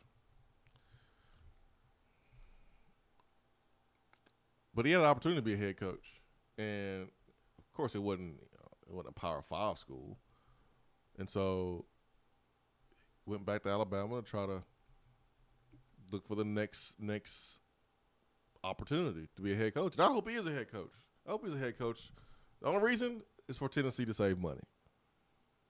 And honestly, if he is a head coach, I hope that he's learned a lot of things from his experience at Tennessee, and he's a better coach, and he's a better person. Because the folks who suffer at the end of the day are going to be the people that work for him and the players. And I want those people to have a good experience in college. Because college athletes, you only have 4 or 5 years. And I don't want those years to be tainted. I mean, we look at Jerry Garantano, and we can fairly criticize his play here and there, but you can't really do that without understanding that the young man didn't have the best set of circumstances that he walked into. And you just hate that. You hate that. I mean, some kids pick a school and like everything's laid out for them. They have a coach that's been there for a while. He's not going anywhere. You have an offensive coordinator that's been there. He's not going anywhere. You got playmakers around them, and boom, you go in and you play, and you don't have a ton of drama. Jared has not experienced that. So I want student athletes to have a pleasant experience in college, because college is supposed to be the best 4 years of your life. It's supposed to be. It's supposed to be. Butch Jones' middle son, Adam, currently a freshman wide receiver at Central Michigan. That's correct, Ben. But I doubt the Central Michigan job will be opening anytime soon. Not necessarily because Jim McElwain is lighting the world on fire, but because he just got there. Yeah. But unless he pulls another Baby shark move. And blames the fans for something. Oh yeah, say that Threatening. Send a fan that threatened him and whatever. Butch probably could have gotten that job before Michael Wayne. Probably because there's some ties there. Before he was at Cincinnati and at Tennessee, so all the Tennessee fans are like, "Wait a minute, get off our payroll, get off our payroll." Well, I mean, you look around the country, there's going to be some openings. You look in this conference, there's going to be some openings this after this year, and I don't know if he'll get another SEC job, but just in this conference alone, we're looking at potentially 3 openings, possibly. Definitely one. Derek Mason. Definitely one, but it's a possibility that it could be 3. There's no way Vanderbilt would hire Butch Jones. I hope they do, so we can beat his head in every single year. But I would be stunned if Vanderbilt hired Butch Jones. No, I would be stunned if he gets a job in SEC. But who are the other 2 teams you were thinking of? Arkansas? No. Chad Morris. If things really go south the rest of the year, I can see that one happening. No, I don't see Chad Morris going anywhere. They got a young football team. Very young defense, very young offense. They're just really young. Well, it doesn't help that they are going from Brett Bielema's style of play, where Brett Bielema wanted to punch you in the mouth, have 20 offensive linemen on the field at the same time, and Chad Morris would rather have 20 receivers on the field at the same time. Yeah, just that wouldn't be a smart move, Arkansas. Who are those other 2 schools you were thinking of? The Mississippi schools. I don't think Mississippi State would. I don't think either Mississippi school would make a move that early. And honestly, why does the school have to make a move for a coach to change? Oh, so you think they'd be willing to leave? I mean, I think it's a possibility. Moorhead's like, I'm tired of this. Let me get out of here. Do you see how they play Saturday? He's not from the South, and there's a whole storyline about his daughter, I believe it was, coming up to him after the game, crying because maybe it's his son, I don't know. His kid was crying to him after the game because they heard somebody say that their daddy sucked in the stands. That's the tough thing about being a coach's kid is you hear all that stuff. But what do you think Joe Moorhead and his staff have heard since the moment they arrived at Mississippi State? You better win. This is what Dan Mullen did. This is how Dan Mullen did it. Man, man. Can you take us to further places than Dan Mullen? Dude, Dan Mullen had the team number 1 in the country. He was set up to fail from day one there because of the expectations that Dan Mullen did there in Mississippi State that no one was able to do. The only person that came close to that was Jackie Sherrill. Mm-hmm. Like at the end of the day, you're not going to be Dan Mullen in Mississippi State. So they have these crazy, unrealistic expectations of Mississippi State. Does Joe Moorhead say, I'm good, I'm out. They've been spoiled. And if you look at how they play, man, they play just uninspired football. He had 2 teams with the same reason to have an extreme amount of sense of urgency. Both teams were playing a top 5 team the next week. We're playing Alabama this week. Mississippi State's playing LSU this week. Both teams are struggling.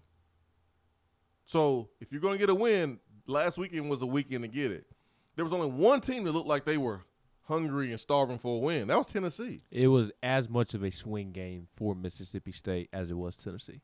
So something ain't right there at Mississippi State. So I wouldn't be surprised if Joe Moorhead's not there. Don't have to be fired not to be there. And then you look at Matt Luke, and they've exceeded my personal expectations.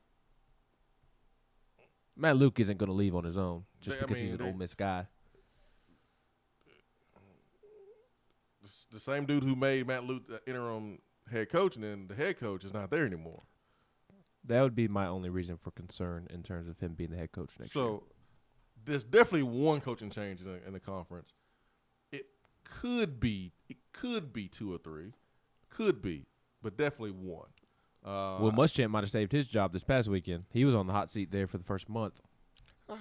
I wish South Carolina would try to get rid of Will Muschamp. Who you gonna get? Who do you think you are, South Carolina? Well, they're who do you think you are? They are under the same tent as Mississippi State fans. That's stupid. I mean, it's true. Why? They saw all the success under Steve Spurrier. Steve Spurrier's a Hall of Famer. I know, but because they have seen that, now they expect that. Well, Steve Spurrier was able to get us to 10 wins and get us to the SEC championship game and get Alshon Jeffrey and Marcus Lattimore and Jadeveon Clowney. Before Clemson turned to a dynasty. Yes. So, but South Carolina, they have the same expectations as Mississippi State in the sense of, Dan Mullen did this, Steve Spurrier did this, why can't you?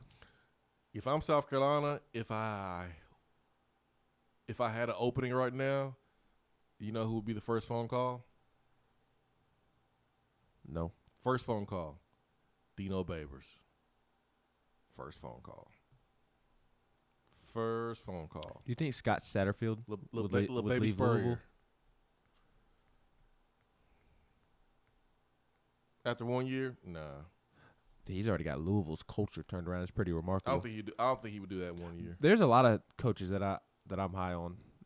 You and I have talked about it off air, but Mike Norvell at Memphis, I love Mike Norvell, listening to him in interviews. I love Scott Satterfield, Appalachian State, now Louisville. Yeah. I love Dino Babers as well.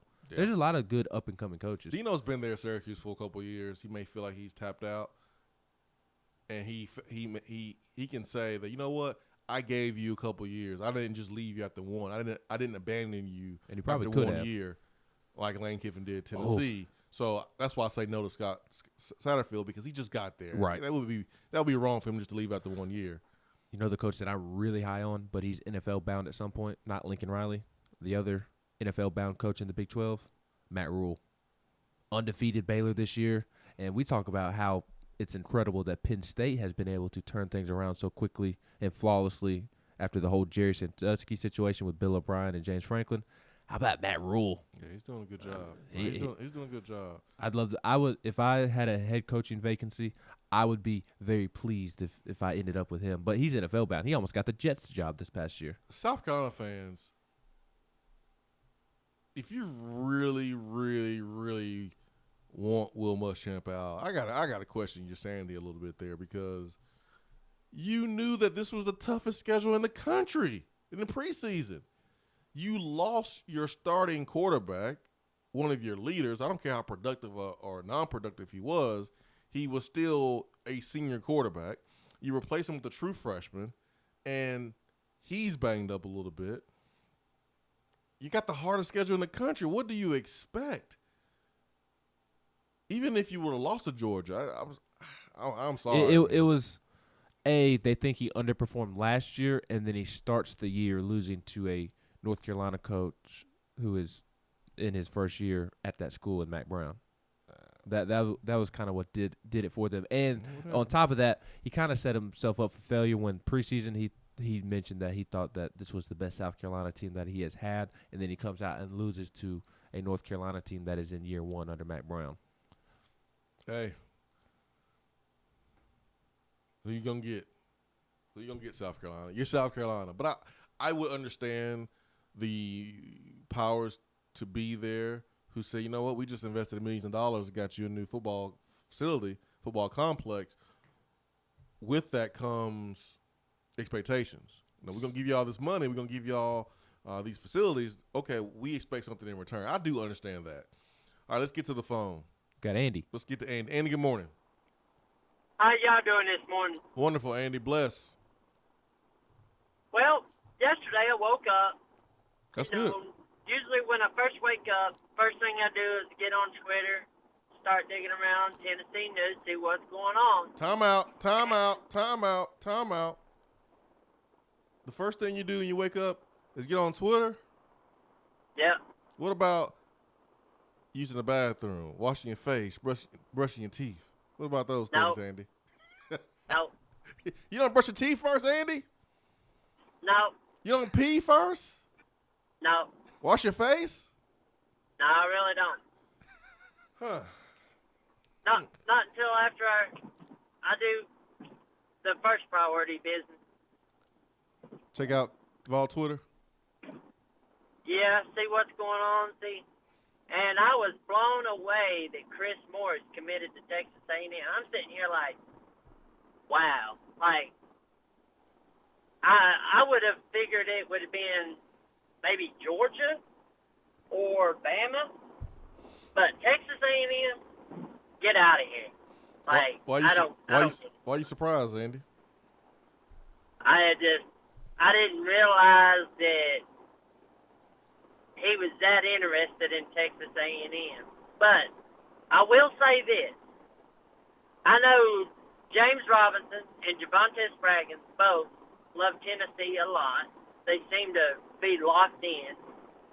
I feel like if the staff can't find somebody to replace what they were going for him, I'm sure James Robinson and Javonte Spraggins got one of their teammates that would be very well interested in playing with him. But I don't know.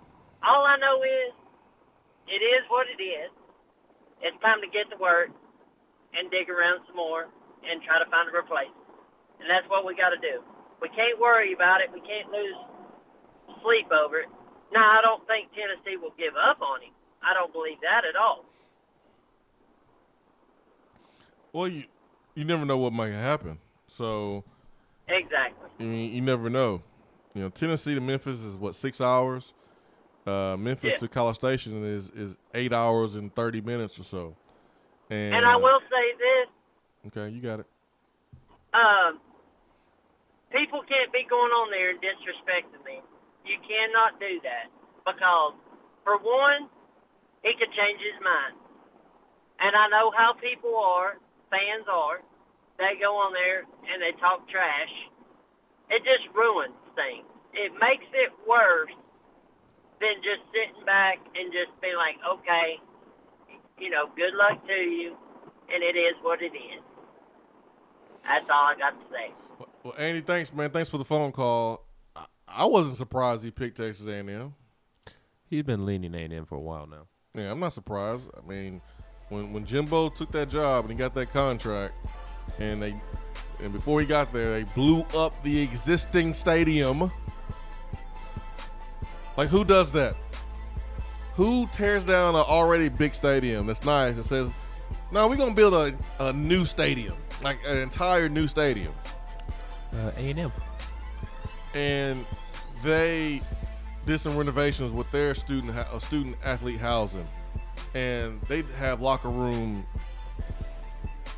bells and whistles. Y'all thought Texas A&M wasn't gonna recruit? Like, yeah, they're gonna recruit at a high level, and Caleb Mullins really kind of set back the progress, in my opinion, in Texas A&M because of his play. But A&M is going to recruit at a high level, and LSU and Texas A&M, they are in Memphis, and we better stay in Memphis. We gotta get serious about Memphis. I know we are, but we need to really, really, really focus on Memphis because there's talent there, and those guys are going to LSU, and those guys are going to Texas A&M, and Morris makes another Tennessee player who is leaving the state, and that's what you can't have happen. Look at the Florida game.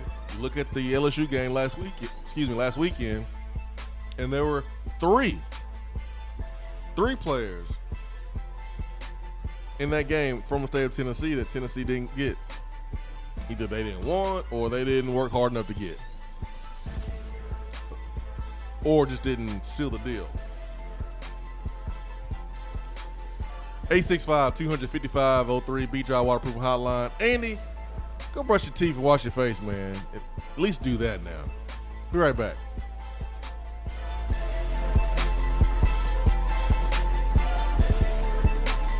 You don't have to take an L just because you can't listen to the Swain event live. You can catch up on the podcast posted daily on the app, online, and on iTunes. When you see the happy face on our truck, you'll be smiling because you'll know that you're in love. Tap water often contains harmful chemicals and additives. When you call for your free water test from Hiller, we'll show you exactly what's in your water and how to remove it. Enjoy cleaner, healthier water in your home. Visit happyhiller.com to schedule your free in-home appointment today. Call the Happy Face Truck today. Hey there, Swain event listeners. It's football time in Tennessee. While you're cheering on the Vols, you might be thinking, I would love to buy a home with a great place to entertain for games. Or maybe you're thinking, I'm tired of hosting all of these people at my house and we don't need all this space anymore. Whatever your plans may be, when you are ready to buy, sell, or invest in real estate, call me, Jennifer Morris, at Keller Williams Realty, 865-694-5904, or email me at jennifermorris865@gmail.com, and go Vols. Do you want a custom themed tumbler or bottle to show off your team spirit every day of the week? Well, look no further than Game Time Sidekicks. Every design has you, the fan, in mind. Their tumblers and bottles are double-walled, vacuum-insulated stainless steel, and their quality is second to none in the market. From stainless steel sippy cups to tumblers and sports bottles, Game Time Sidekicks offers something for the fan of all ages to rep their team with. They have many different logo options, so fans will have something they are proud to carry around all the time. Use promo code SWAIN at checkout to get 20% off of your entire purchase at GameTimeSidekicks.com. They also offer $5 flat rate shipping. Be sure to check out the Game Time Workshop on the website and customize your tumbler to make it one of a kind with things like your nickname, number, or initials. Game Time Sidekicks. Show your colors and carry your team. Gentlemen, are you feeling tired and grumpy? It could be low T, or it could be sleep apnea. Millions of men not only suffer from low T, but also undiagnosed sleep apnea. Low T Center provides a complete health assessment to check all of your levels. And right now, they're offering a $49 home sleep test to find out if you have sleep apnea in the comfort of your own bed. Low T Center makes it quick and easy to take care of your health, and most health insurance is accepted. Call 865-392-1388 or go to lowtcenter.com. Low T Center, reinventing men's healthcare. Due to a special purchase, Beatty Chevrolet has over 100 pre-owned crossovers and SUVs at tremendous savings during the $1 Million Markdown event. 100 crossovers and SUVs from Chevrolet, Ford, Nissan, Volkswagen, Toyota, Honda, Mazda, and more. All makes and models starting at $89.95. And we'll buy your vehicle on the spot. Plus, get the Beatty warranty for life during the $1 Million Markdown. Only at Beatty Chevrolet in Knoxville or shop BeattyChevrolet.com. Sale prices plus tax, title, and license. Craving flavors that don't take hours in the kitchen? Mrs. Grissom's cheese spreads and chicken salads are the perfect go-to. Ready-to-eat meals and snacks found in the meat or dairy section at your local grocery store. Whether you crave the classic Mrs. Grissom's pimento cheese or the gluten-free select varieties like the cranberry pecan chicken salad, enjoy small-town flavor in every bite. Select the best. Select Mrs. Grissom's.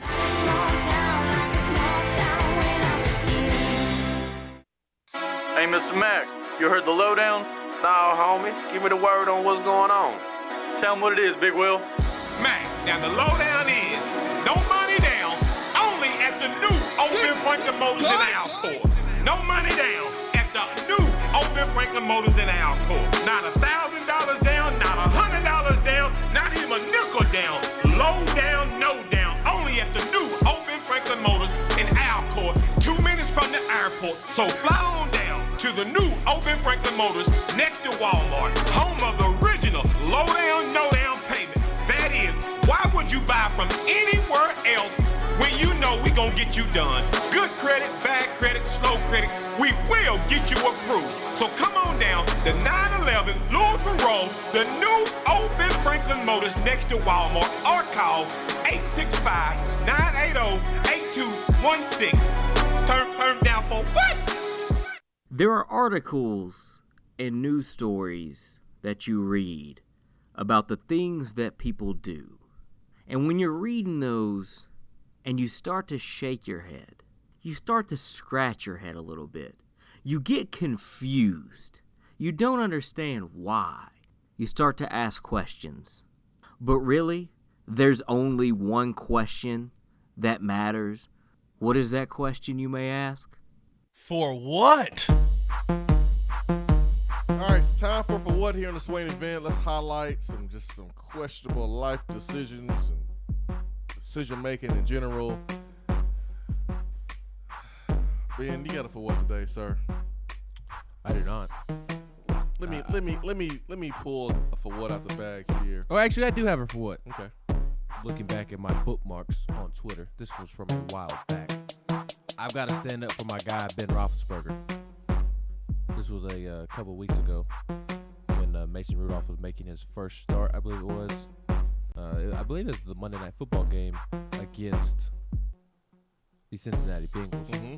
Ben Roethlisberger was spotted wearing an Apple Watch on the sideline, and he was fined $5,000 for it, which I think is ridiculous. That he's fined $5,000 for wearing an Apple Watch on the sideline. And look, I get that. What do you think? $5,000 to Big Ben is what? $5 to me? $1 to me? Probably less than that. Yeah. So I get that $5,000 isn't a lot to Ben Roethlisberger, but that's a lot of money for anybody to be fined for wearing an Apple Watch on the sideline. And you know why he's fined, right?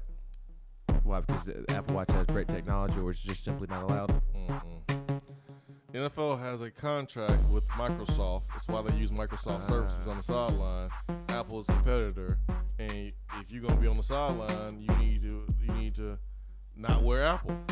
And so, if you're an NFL player, the league is making billions of dollars, giving you the opportunity to make your millions in those 3 hours. You better put on a Microsoft product, a Microsoft watch, whatever you gotta do, or take it off. So.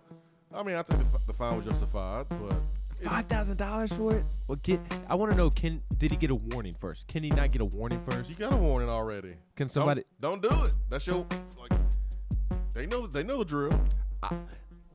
If it was Ben Roethlisberger, I'm not standing up for Big Ben because he is the Steelers quarterback. It could happen to Andy Dalton, the Bengals quarterback, who is the worst quarterback ever. It could happen to Baker Mayfield, our rival quarterback. It could happen to Lamar Jackson, our rival quarterback. And I would think that this is stupid. Can we not at least, if they spotted it during the game, this may be something where they realized it afterwards, but can you not make sure word gets to him in the first quarter, hey, take this off? I think it's ridiculous that you find somebody $5,000 for wearing an Apple Watch.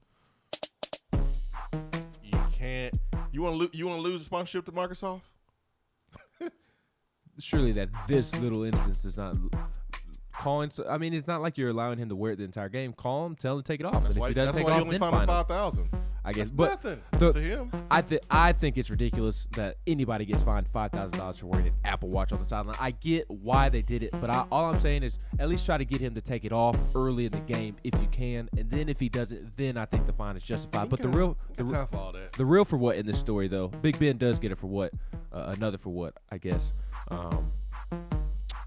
You know his excuse? What's his excuse?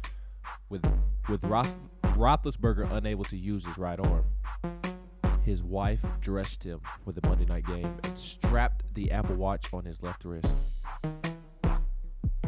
Really? You want to throw your wife under the bus? That might have happened, but you still got to take it off. You have teammates that can easily, support staff, trainers, coaches that would be more than glad to take it off for you. He forgot. I mean, dude, there's so many times that I forget I have my Apple Watch on.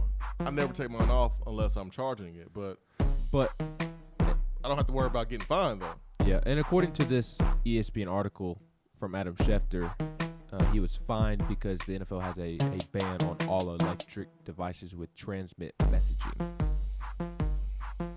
So what you said about the whole Microsoft deal may be true, but at least in what is cited in the article was they don't want transmit messaging on the sideline from electric devices. You don't have time to be pacifying people and go, hey, we're gonna give you a warning. But no, you just get fined. Like if your socks, let's say you get tackled and your socks, they go down and your leg is exposed. If you don't fix it within a certain amount of time, you get fined. There is a code that you have to abide by in how you look and how you conduct yourself. And if you don't do that, you know the rules up front. Like you do know them. According to this, Big Ben said he had no prior knowledge of this. He said his issue is that he never received any advance warning that he could be in violation. I don't believe him. Sorry. I don't believe him either. Big Ben has said a lot of things that didn't make a lot of sense in his time in Pittsburgh. So sorry, man. You probably weren't paying attention when that was communicated with everybody else, but man. And again, it's $5,000. It's chump change to him. All right, I'm going to Texas for what? This happened in late September, but man, tell me if you've ever heard of this before. A Texas man wanted out of his marriage, and instead of going through divorce proceedings, he faked his wife's signature on paperwork, in turn ending their union without her knowledge. The New York Daily News reports that Paul Nixon submitted forged documents and false information to the Houston District Court. Nixon also reportedly committed perjury when testifying in court during a divorce hearing. The divorce has been tabled due to the perjury and fraudulent documents. The constable's office started the investigation after Ms. Nixon informed the officials of the divorce that occurred without her knowledge. Harrison County, Mark Herman spoke with the local news outlet and said that a search for Mr. Nixon is underway, and he is now wanted for aggravated perjury. So, my man was taking notes while his wife was signing documents for, months, maybe years, studying how to sign his wife's signature. And the first moment he had to get out of that relationship, this is what he did. This is what he's going to do. People are desperate. Man. He I must never have heard that found one him a before. new girl. I haven't heard that one before, man. I have not heard that one before. I have not either. You're going to forge divorce papers. That's an interesting look. That's desperate right there. All right, going to the text box this morning.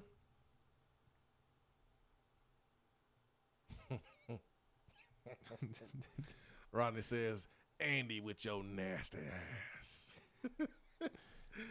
Oh, man. In Andy's defense, I don't brush my teeth, or you could make a great soundbite out of that without context, but I don't brush my teeth or wash my face until after I get out of the shower. So my routine is I get up, use the bathroom, get back in bed, scroll through my phone, get up, take a shower, brush my teeth. Yeah. I mean, I may get, I get up, grab my phone, and I may check some headlines here and there on my way to the bathroom. Or while I'm using the bathroom. Interesting. I may do that on my way, but I'm not going to say it like Andy. I'm not going to make it seem like that Evolve recruiting news, Evolve news is more important than brushing my teeth or washing my face first.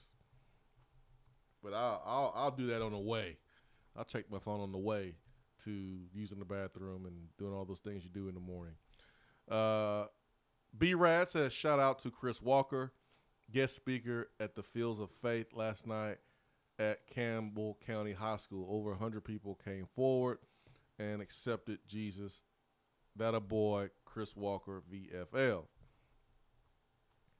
Vol Girl says, you have previously talked about how grad transfers are not always the best options. If they don't graduate, they can hurt you, and they often don't work out as players. Brandon Kennedy is definitely an exception. I don't think our offensive line could be where they are without him at center. He has already gotten his master's and is on schedule to this year. I also think he was granted extra year of eligibility because of the injury last year. In an interview a few weeks ago, said that he has plans on coming back next year. I consider getting him out of Alabama a small victory. I'm so happy for him that he is having a good year and getting to enjoy anchoring the offensive line. He seems like a good kid and has had such bad luck with injuries. Yeah, Brandon Kennedy is definitely the exception for sure. Yeah, because he graduated with 2 2 years instead of just one.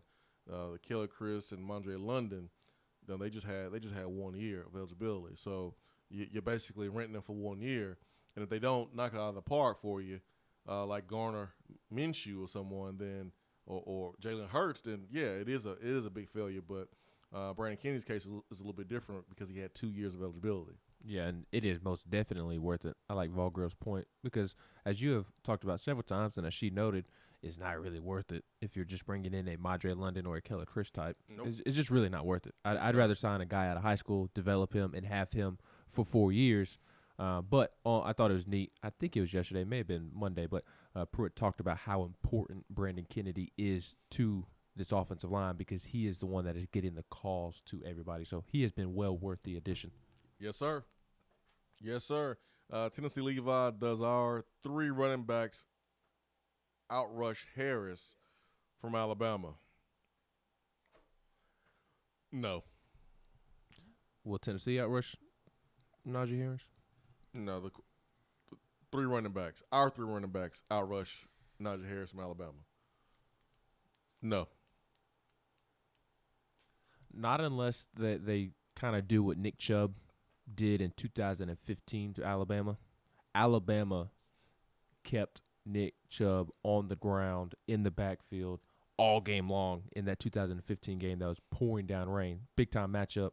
But at the end of the game, Nick Chubb broke off like a 70 or 80-yard rush that made his statistics look better than the day that he actually had. So unless something like that happens where Ty Chandler breaks off a 93-yard touchdown run, or I don't think Tim Jordan's going to break off a 93-yard touchdown run, but if Eric Gray breaks off a long run, that'd be the only way that I would see it. The only way I don't see it happening is if Najee Harris is splitting the load with another back or 2 from Alabama. We're already splitting the load at Tennessee, and so I think Najee Harris will get over 100 and somewhere between 100 and 125, something like that. But if Alabama's up, they're going to run the football. Who will they run the football with when they're up? Is it Najee Harris or is it the second and third team running back? If it's the second and third team running back over and over, then okay, now I can see how our 3 running backs could get more yardage than Najee Harris. But I'm going to say no for right now. Yeah, and that backup running back would be Brian Robinson, who is a junior. He's actually played a pretty good amount. They lost Trey Sanders before the season started. He broke his foot, I want to say. I know it was a foot injury. I believe it was a broken foot in the preseason. So they don't have the backfield that consists of Najee Harris, Josh Jacobs, and Damian Harris. But kind of like I'd say I would compare Alabama's backup running back to Georgia's backup running back, Brian Herrien, a veteran guy who didn't come in as a 4 or 5 star, but it's just productive, just gets the job done. Kind of like a Tim Jordan. Yep. 865-255-03. We'll go to the B-Dry Waterproofing Hotline after this break. Stay with us.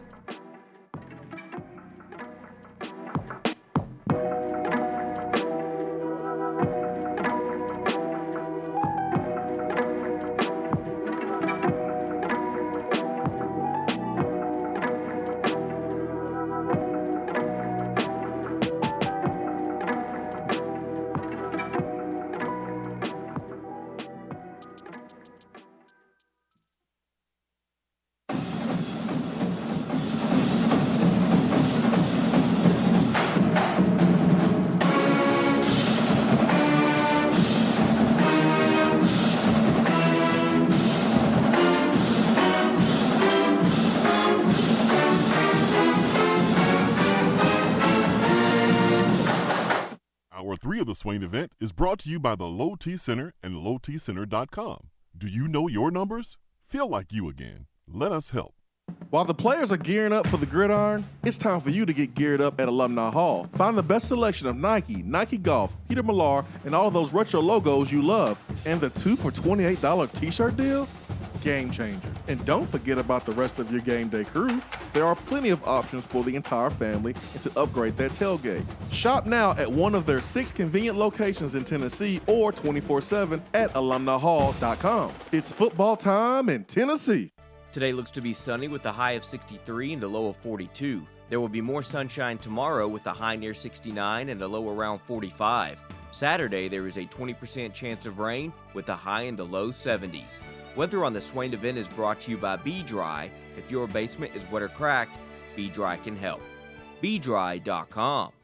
Be Dry is celebrating 60 years of protecting homes across the U.S. They are the basement and crawl space experts. There has been historic rainfall in East Tennessee recently. If you are experiencing wet foundation walls, puddles on your floor, or water where your floor and wall meet, then you should call Be Dry. They have over 500,000 customers nationwide. Be Dry gives free estimates for all homeowners. Financing is available, and if you mention the Swain event, Be Dry will give you $500 off a full perimeter basement waterproofing solution. Wet basement? Better call Be Dry, 865-588-0454 or online at BeDry.com. We all know that Vol Nation is all over the country. Traveling to games is a fun time for the entire family, but deciding where to stay can be a bit stressful. That's where the Big Orange faithful at the Hampton Inn downtown come in. General Manager Stephen Lawrence and his team go over and beyond to make sure that you have the best stay in their brand new rooms. They have the cleanest rooms in the game, which include flat screen, microwave, and fridge. Not to mention breakfast is included in the room rate. Oh yeah, I almost forgot the best part. The Hampton Inn downtown is less than a mile from Neyland Stadium. While you're planning your game day trips, be sure to check out Hampton Inn online at hamptoninn.com and search Knoxville. Book Hampton Inn downtown today. In debt? In too deep? Alcoa 10 Federal Credit Union says, stop treading water and get out of the deep end. If you've got debt, make a splash and come get some cash. If Alcoa 10 Federal Credit Union can refinance your car, boat, camper, motorcycle, credit cards, personal or home loan, they'll pay you up to $500. So come take the plunge right now. Refinance your loans. Alcoa 10 Federal Credit Union will pay you. 5 convenient locations. Visit atfcu.com. Equal housing lender. You're listening to the Swain event, fueled by Dead End Barbecue. Check them out online at deadendbbq.com.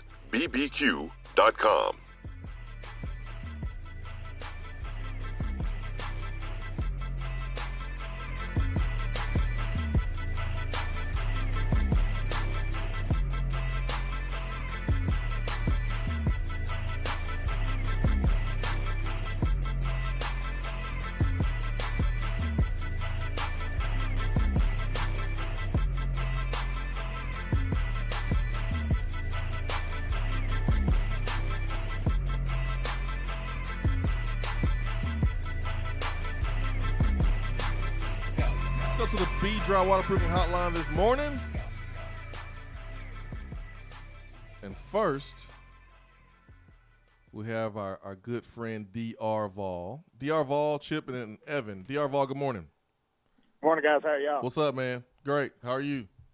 I'm good, guys. All I'm going to say is that attaboy, haven't been blissfully and happily divorced. For what? That's going to be an attaboy for me because the money I paid for mine, I could have got Zion here and won us an Natty last year. So I get it if he's listening. I'm going to keep my comments to myself. yeah, that's all I'm going to say about that. Quick question before I get to my Tennessee question, but whatever happened with Missouri trying to get the bowl ban lifted? They are still waiting to hear back from the NCAA, which after the season probably. Well, I when I was doing my baseball podcast during the baseball season, I had on their play-by-play guy for Missouri baseball, and he said that Missouri was expecting an announcement at the beginning of the season. So it seems like the NCAA has been pulling an Aubrey Solomon on them. Well, I think like the time they submit their appeal, it was going to take a year for them to get an answer back, and by that time the season would have been over already. Is last time that I saw anything about it, but again, we cover Tennessee so much, we would have to probably go look at that during the break or something to kind of see where it is right now. But that's a really intriguing question, D.R. Vol, because right now Missouri does not have an SEC loss, and Georgia does, Florida does. Missouri is in first place in the SEC East. Yeah, and that's what kind of made me think about it. And you know, Baylor and Penn State, after all the crap happened to their school, and they never missed a beat. And I was like, you know what? I kind of wish that it'd been Missouri beat South Carolina, and then Missouri not be able to go to the SEC championship anyway, just to keep Georgia out of everything. But yeah, I knew I hadn't heard anything else about that. But I think they would still be able to play in the SEC championship game, wouldn't it? They? Yeah, because No, it's still appeal. It's still. Or no, I don't know. I don't think that they would because. See, I've heard two different things on that. Because it's considered the postseason, so they would So not. yeah, I be don't able. think they'd be able to. Last time I heard anything about it was that they would be able to because it's still up for appeal. That's the reason why they did it, because they knew it would take an entire year. Text your boy TJ Moe. Yeah, I might have to holler at TJ Moe. But what would be really funny is if Missouri actually won the SEC East, but they weren't allowed to participate in the SEC championship game. And while that would be fun to laugh at Missouri for, it would be even more fun to laugh at Georgia or Florida and laugh and say that y'all only made the SEC championship game because Missouri had a postseason bowl ban. Yeah, I'm all for it. I'm all for making fun of them for that. My question relating to Tennessee is, do we know Helinski, what he did? Like, is he going to be playing against us? He is apparently he is expected to play this weekend against Florida. So I don't know how much he'll play. I don't know how effective he'll be. I don't know what percentage he is at. But that knee injury that he had against Georgia, it did not look pretty. I'm surprised that his season is over. Or is not over, rather. So I imagine since he's questionable and probable to play this week, I imagine he'll be playing in Neyland next Saturday. I'm not going to lie, they kind of scared me with Helinski back there. Yeah, they scare me too. He can throw it, but Brian Maurer can throw it. It's all about decision-making. And at the end of the day, he's a freshman. Tennessee got guys who get their hands on the football, man. I said that going into the Mississippi State game.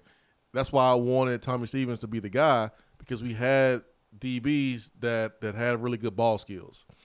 So you just never know. You don't know what Brian Maurer you're going to get. You don't know what type of Helinski you're going to get, because at the end of the day, they're true freshmen. They got big arms, but and Pruitt said it. You just hope they don't make the mistake that's going to beat you, but they're going to give you good plays too. Yeah. Hopefully he'll be more freshman than our freshman that day. I hope so. So. All right, guys. Well, I just wanted to correct y'all's for what an attaboy, and I'll let you know I'm enjoying the show. All right, see you. Chip is next. Chip, good morning. Morning, gentlemen. How are we doing today? Good, man. How are you? Doing good. Just had a question. I know you guys have – hold on one second. Let me drop on here. Got some feedback there. Question for you guys. I know we've discussed this. You guys discussed it on the show before, but DWA, Dominic Wood-Anders, I don't understand why we're not going to him more. I was looking at Florida's stats with their tight end past two games, Auburn and LSU. He's got like 13 catches, and it's just lighting it up. Dan Mullen, mentioned them going to their tight end in their press conference this week, and I know that was a recruiting pitch. Just want to see what you guys' thoughts on why we're not going to him more often. He's supposed to be this big NFL prospect, but it's just been very, very little activity with him, and I'll hang up and listen. That's a really good question. When you look at the entire season, Dominic Wood-Anderson should have more touches in all preseason, all offseason. When you're looking at, okay, which guy's going to have the breakout year on offense, everyone pretty much agreed that it was going to be Dominic Wood-Anderson because of Jim Chaney and his love for tight ends. Well, remember why he got off to a slow start last year? Do we remember? Do we remember? Drops? On third down? I remember a key drop against Florida. Even before the season started, what was holding him back? Did he arrive late? His ability to grasp the playbook. That is what held him back. And I'm not saying that's what's holding him back now or affecting his production. All I'm saying is it could be. Who knows? It could be. Well, I also think part of it is you have Jawan Jennings and Marquez Callaway. Dude, I look at Florida, and Florida's getting everybody else involved. Yeah, that's true. I mean, you don't just have one pass catcher. You got multiple. If your strength is the passing game, then why are we not getting the ball to those guys a little bit more? Well, you gotta go look at that. In 2012, you had a group of wide receivers that was better than this group of wide receivers, and you had tight end that was better than this tight end, but they still got the ball more than these guys have gotten the ball. So I mean, I think that's a pretty fair question from Chip, and I just don't really know that answer. I do know at Mississippi State we saw a wrinkle that got Dominic Wood-Anderson the football on the end around, or I guess you can call it end around. He was in the wing position. He got a handoff opposite side. But Brian Maurer being in there, that's actually helped Dominic Wood-Anderson more with his targets and his catches. Chip, you might be onto something. All right, let's go to Evan. Evan, good morning. Good morning. How are y'all? Good, man. How are you? Good. I apologize if you've already talked about this, but I haven't been able to listen.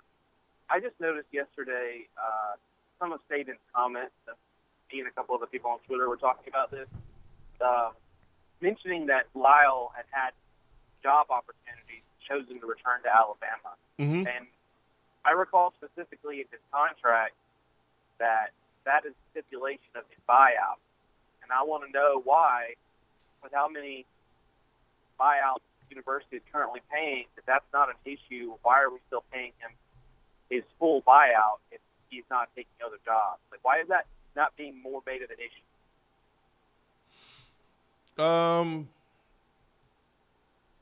By Tennessee or by the fans? Yeah. Well, by Tennessee, because we are losing a lot of money. They're backing up a Brinks truck to him every week. And all we hear left and right out of the university is, we need donations, we need money, we need money, we need money. And it seems like they're just happily giving it away to this guy who's taking advantage of the contract or something. Well, somebody's not want to speak up. It may seem like Tennessee's happily giving it away, but they're not happy about it, and there's nothing Tennessee can do about it because Butch Jones is not going to go from being the head coach of Tennessee to now having a chance to work for Nick Saban, learn from him, and then go take a job that's not even a Power 5 job. I mean, he's supposed to let me finish. He's supposed to actively pursue a head coaching job, but he doesn't have to take one if it's not good for him. Right. I was looking at the language of the contract. Sounds like he has to. I don't know. It's just the way I read it. It's basically that the money was pursuant to him finding another position within reason, and it sounds like he's not even doing it. I don't know. I'm not a legal expert, but it just seems like there's something there that we could do. I don't know why. There's nothing we can do. I mean, there's nothing we can do because he had an opportunity to probably go to Central Michigan. So you can't ding him for not wanting to go to Central Michigan when he used to be the head coach of Tennessee. Maybe he wants a Power 5 job. And you got to think about who his agent is. His agent is the most powerful dude in college football, and Jimmy Sexton. So he satisfied his contract by pursuing a head coaching job. He just didn't want Central Michigan. Now, there may be some other opportunities out there that was for him, but as long as he's trying to get a head coaching job that he wants or whatever, then I think he satisfies the contract. Now, Tennessee, if they really, really wanted to, man, they could have reduced the buyout. They could have tried to avoid it out. There was many incidents at Tennessee when he was here that Tennessee could have said, you know what, no, we ain't going to pay you. It's funny to me that Florida was able to get a reduced buyout with Jim McElwain. And all McElwain did was just accuse fans of threatening him. But look at the stuff that happened during Butch Jones' tenure. If Tennessee wasn't a big pile of mess with an AD not being here, one retiring, and Dave Hart, and that transition from Dave Hart to John Curry, he had turnover everywhere else, maybe folks could have been on the same page and got some of that buyout money back and struck where the iron was hot. If you don't want someone, the moment they make a mistake where you can recoup some money, you got to take advantage of that. But Tennessee didn't. But Butch Jones tried to be a head coach last year. So I don't know if Tennessee can really get that money back, to be honest. But let's hope he gets Rutgers. Let's hope he gets a job that he wants. Let's hope he gets it so we can stop paying him. Let's hope, but I think he honored his contract there. I think he did. 865-255-03 B-Dry Waterproofing Hotline. Be right back.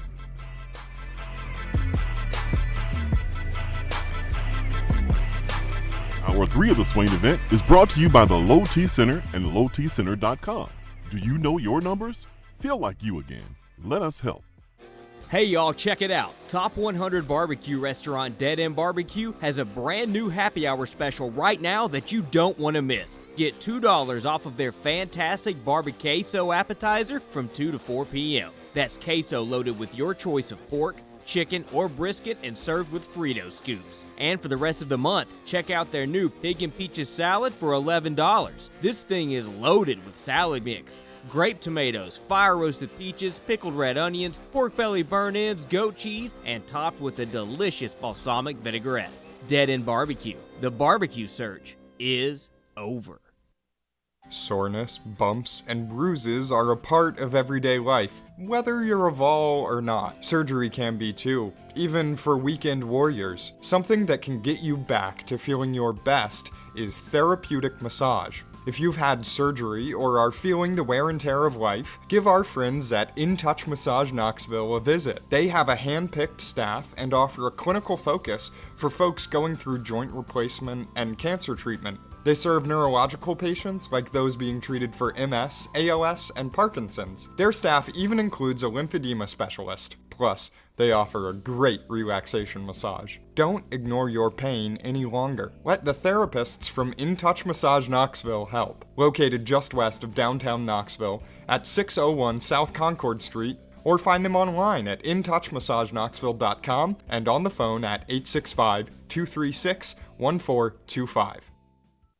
Due to a special purchase, Beatty Chevrolet has over 100 pre-owned crossovers and SUVs at tremendous savings during the $1 Million Markdown event. 100 crossovers and SUVs from Chevrolet, Ford, Nissan, Volkswagen, Toyota, Honda, Mazda, and more. All makes and models starting at $89.95. And we'll buy your vehicle on the spot. Plus, get the Beatty warranty for life during the $1 Million Markdown. Only at Beatty Chevrolet in Knoxville or shop BeattyChevrolet.com. Sale prices plus tax, title, and license. Do you want a custom-themed tumbler or bottle to show off your team spirit every day of the week? Then look no further than Game Time Sidekicks. All of their bottles and tumblers are double-walled, vacuum-insulated stainless steel, and their quality is second to none in the tumbler market. New this year are their stemless 12-ounce tumblers, perfect for repping your team while enjoying your favorite wine. They also have new 3-in-1 jackets to use as a koozie for a can or bottle, or you can pop a lid on it and use it as a 12-ounce tumbler or coffee cup. Be sure to check out everything Game Time Sidekicks has to offer at GameTimeSidekicks.com. Game Time Sidekicks, helping fans show your colors and carry your team with unique gear you will actually use. We have all made the mistake of dropping or breaking our smartphones. See? But did you know that you can have it repaired for a fraction of the cost it takes to replace it? Well, you can, because iDrop is the area's leading mobile repair store, home of the 1 hour or less phone repair, 1-year parts warranty, and #1 customer service. Broken screens, cracked cameras, charging ports, batteries, you break it, we'll fix it. If you didn't break your phone, protect it with one of our leading accessories such as LifeProof, OtterBox, UAG, Incipico, Caseology, and Spec. Visit our West Hills location at 7115 Kingston Pike between Office Depot and Hardee's, or call 865-888-9740 and speak with our trained technicians to see how we can get your phone working today. JC's Tree and Landscaping Service specializes in quality tree work done at an affordable price. Trimming and removing trees are their specialty. They also offer other services like land clearing, stump grinding, crane services, and all of your basic landscaping needs for both commercial and residential. JC's will give you a free estimate and beat any written quote by a competitor to guarantee that you get the lowest price around. Don't risk your land with a fly-by-night service. JC's Tree and Landscaping is licensed and insured. Give them a call at 865-599-3799. For a replay of each day's Swain Event TV, like us on Facebook.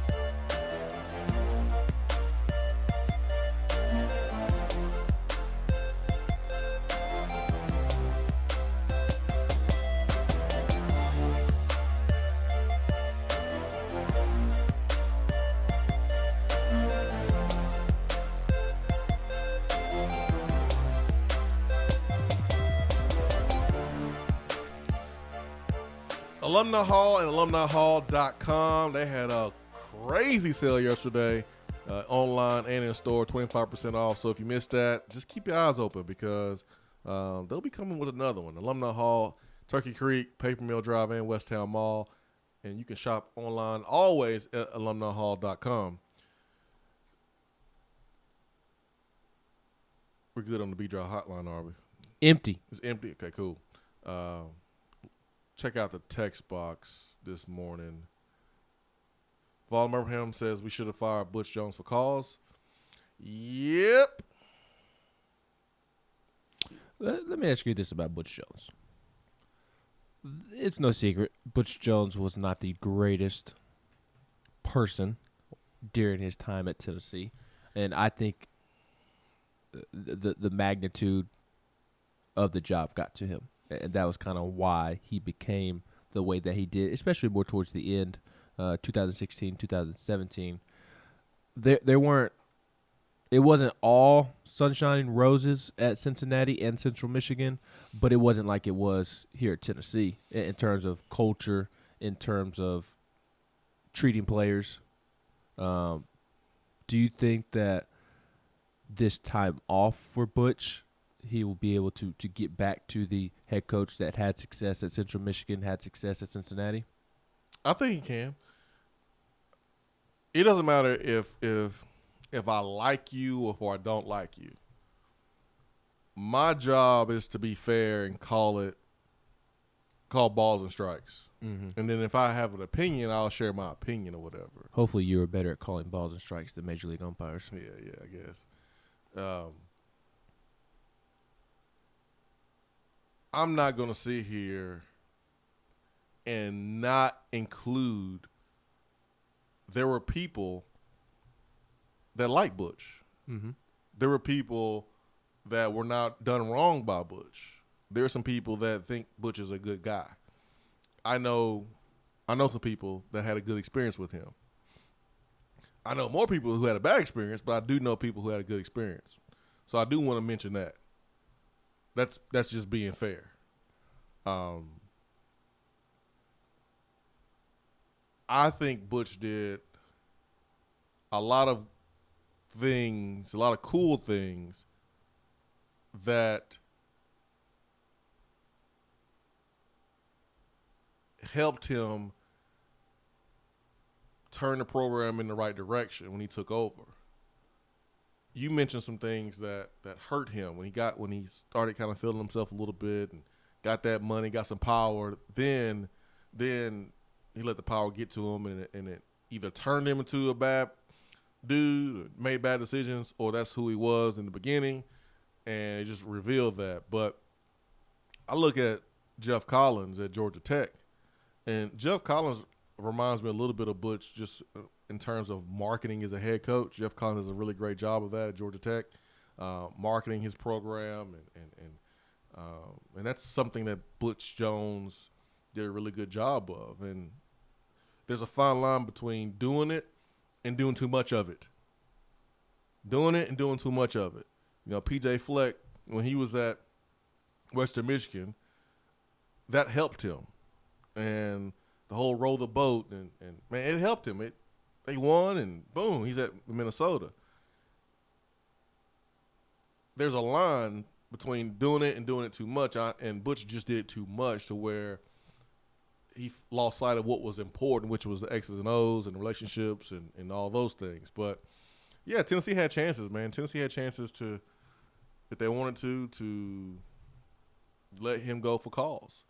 But your own house wasn't in order. How you gonna kick somebody else out the house if your house ain't in order yourself? So you can't. You couldn't take advantage of that opportunity. But yeah, Tennessee had plenty of opportunities to fire him for cause. The Matt Crowder stuff, instead of trying to smooth it over, man, they could have got him on out of here if they wanted to. But when you know what Matt Crowder did after his career, getting himself in trouble,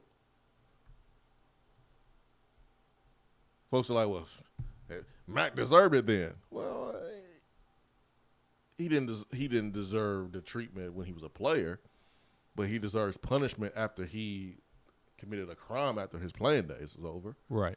But yeah, I mean, I think, and I hope so, man. That's just how I was raised. Like, there's no way that I'm going to sit here and like wish the worst on Butch Jones moving forward. I'm just not wired that way. Number one, I'm not going to give anyone that power over me anyways, to where I'm sitting there wishing someone the worst. Mm-hmm. And like, if that's you, then I would encourage you to not live life that way, because you're only really hurting yourself when you harbor bad feelings against someone, or you wish that they are not successful, and you wish failure upon a person. That's bad energy that you're putting around yourself. Instead of, you could be using that energy to help your own life, to focus on yourself. Yeah, like I'm just not wired that way. So I hope Butch Jones takes the lessons that he learned in Tennessee and takes some lessons from Nick Saban, and he goes on to be successful.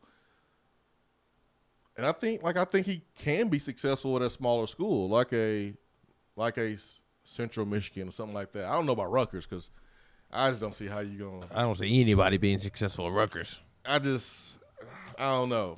Unless Greg Schiano can recreate his magic that he had there in the late 2000s. Was he there? 08, 09, somewhere in there? Schiano? Yeah, at Rutgers. Yeah, he was there during the late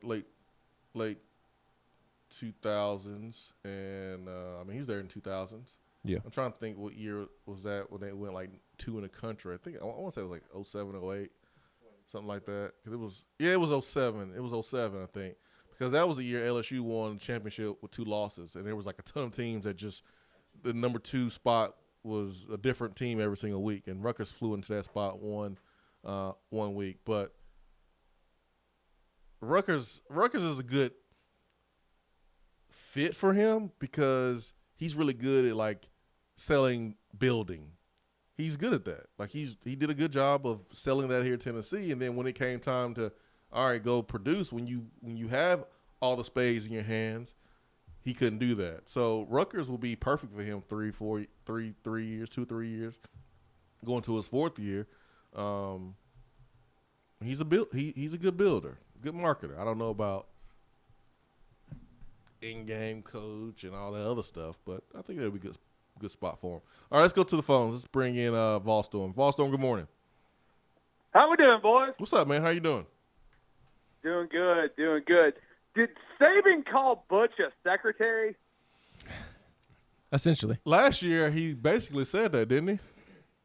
Well, last year he said he was an intern. This year he was talking about he had administrative duties and paperwork. To me, that sounds like secretary.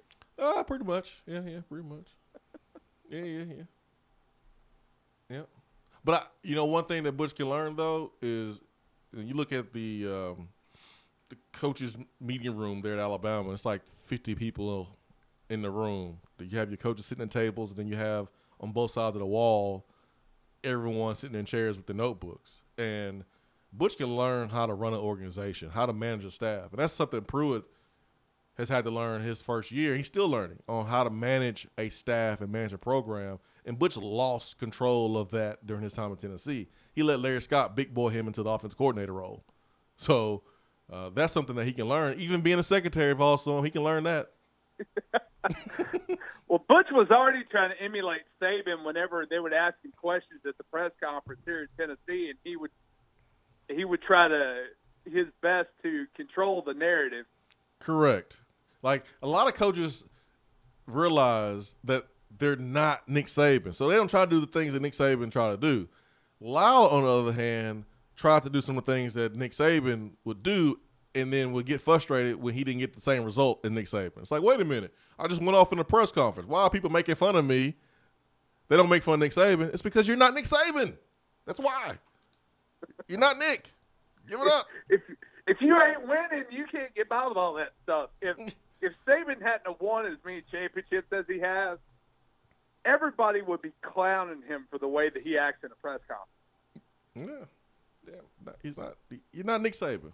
So the sooner you can figure out that you're not going to be Nick Saban, and you better just be yourself, and you can learn little things here and there, or what to do, what not to do from Nick Saban, the better off you can be as a head coach. The moment you try to be Nick, Derek Dooley, you won't be, and you'll fail.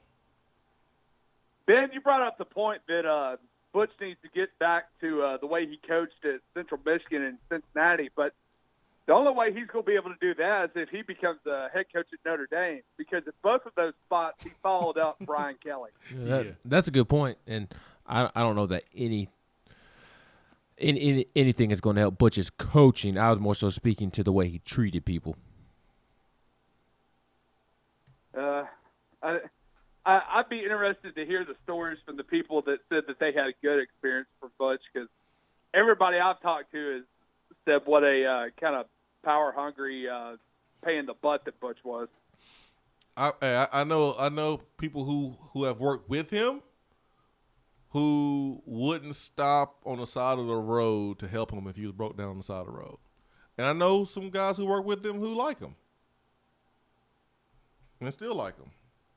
So, and still talk to him. So, what they talk about, how to wash Saban's car? Probably. Which grocery store has the best oatmeal cream pies? Are you using turtle wax, or are you using? I mean, what do you use to wax that car? Do you take it to a car wash, or do you do it yourself? What's the proper technique? You know, Saban wants that car hand buffed. You Now- can't get to no car wash. Now, when Saban is getting ready to take his boat out with the recruits, what type of gas do you use? What gas station do you use? Oh man. He has to make sure that Butch gasses up the boat so he doesn't run into that situation he did a few years back. Oh man. Guys, before I go, speaking of our boy Andy, you know, I would be afraid to put a black light up to Andy's phone. He'd look worse than a rent by the hour motel bed. See you, boys.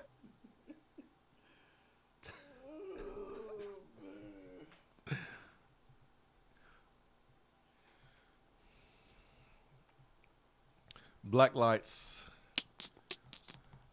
are not a friend. I have a funny story to share. I hope it doesn't have anything to do with black lights. It doesn't. All right, go for it.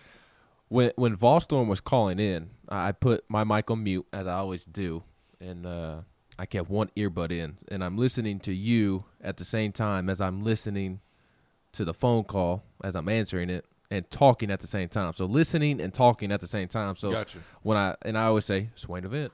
I started the pause. I said Swain, and I like said a pause because I was about to repeat something that you were saying on air, and Volstorm was like, "Did you forget what to say?" Which made me think of this funny story from I think it was last week. So when I go home, we get done with the show at 10 o'clock. Mm-hmm. When we are not on remote, podcast is usually up by 10:30, by 10:45 at the very latest. Mm-hmm. And so I'm usually back at my place around 11:15, unless you and I go out to eat or you and I just fiddle farting around.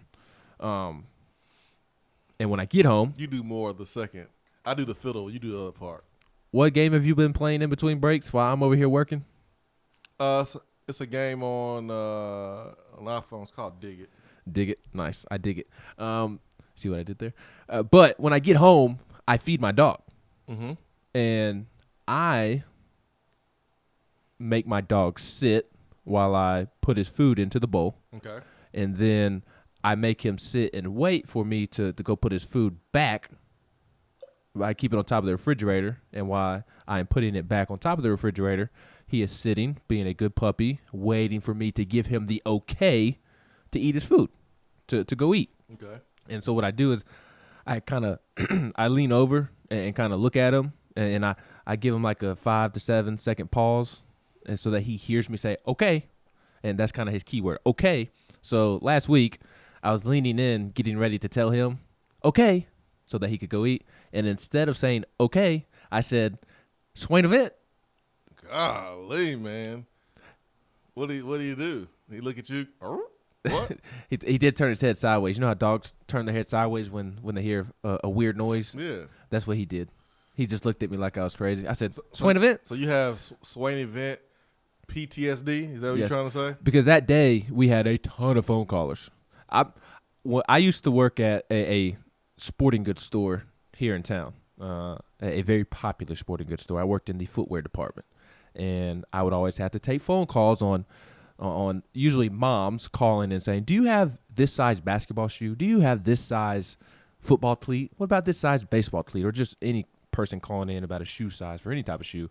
And this was back when I first moved to Knoxville. It was my first year at UT after I transferred.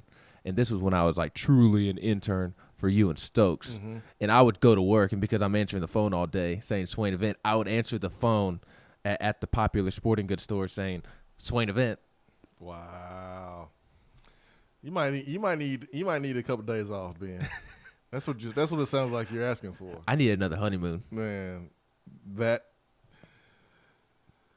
oh boy, that too. D.R. Vol says, my 7-year-old wanting to know what a black light is. Thanks, Vol Storm. Kevin in Houston, Vol Storm. He's George Washington on the Mount Rushmore of Swain event callers. That is debatable. Let's not give him that much praise. You want to crown him? Well, crown him then. Vol Storm is more like the little sign on the side of the trail at the beginning of the trail that everybody just walks past and doesn't pay attention to. Nobody cares what that sign has to say. That is Vol Storm. Why are you being so mean to Vol Storm? Vol Storm has not been mean to you during today's show. Okay, there you go. Today's show. Today's show. He was actually nice to you. And yesterday he was even nicer because he didn't call in. See? 2 days in a row, Ben. I think you are bullying Vol Storm. It's because he bullied me first. Hour 3, Swain event, right back.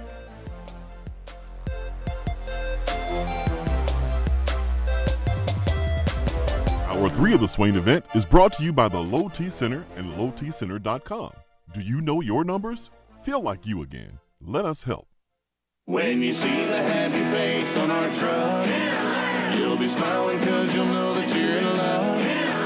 Tap water often contains harmful chemicals and additives. When you call for your free water test from Hiller, we'll show you exactly what's in your water and how to remove it. Enjoy cleaner, healthier water in your home. Visit happyhiller.com to schedule your free in-home appointment today. Call the Happy Face Truck today. You're driving home, flashing blue lights in your rearview mirror. The next thing you know, you're being arrested for DUI. Be responsible, but remember, just because you're arrested doesn't mean you're guilty. Call DUI and criminal defense attorney Marcos Garza. Put this number in your phone right now, 865-540-8300, because you never know when you or a friend will need it. Don't say guilty, say Garza. 865-540-8300 and GarzaLaw.com. Gentlemen, are you feeling tired and grumpy? It could be low T, or it could be sleep apnea. Millions of men not only suffer from low T, but also undiagnosed sleep apnea. Low T Center provides a complete health assessment to check all of your levels. And right now, they're offering a $49 home sleep test to find out if you have sleep apnea in the comfort of your own bed. Low T Center makes it quick and easy to take care of your health, and most health insurance is accepted. Call 865-392-1388 or go to lowtcenter.com. Low T Center, reinventing men's healthcare. At work? Can't call in? Don't feel bad. You can talk to the guys on the text box. It's part of the free Swain event app.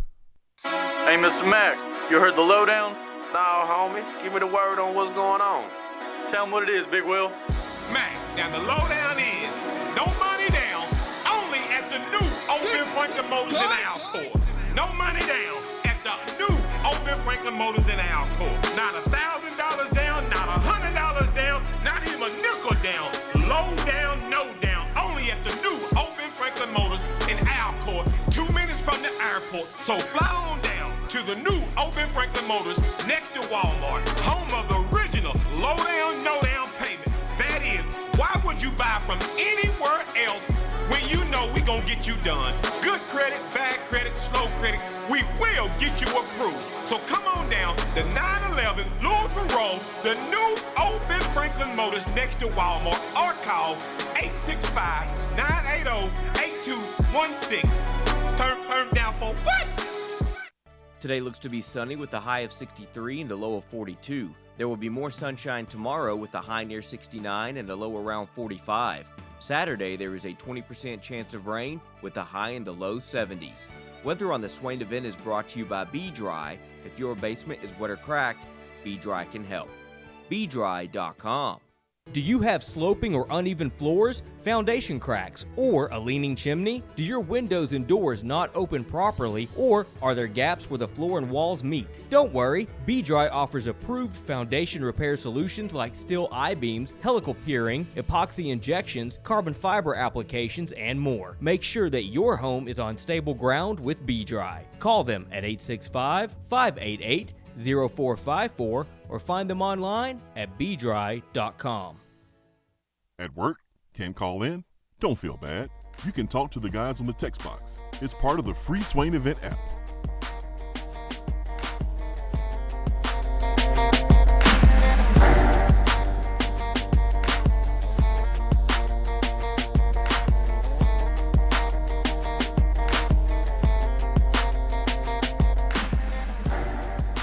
Hour 3 here in the Swain event is powered by Low T Center and lowtcenter.com, reinventing men's healthcare.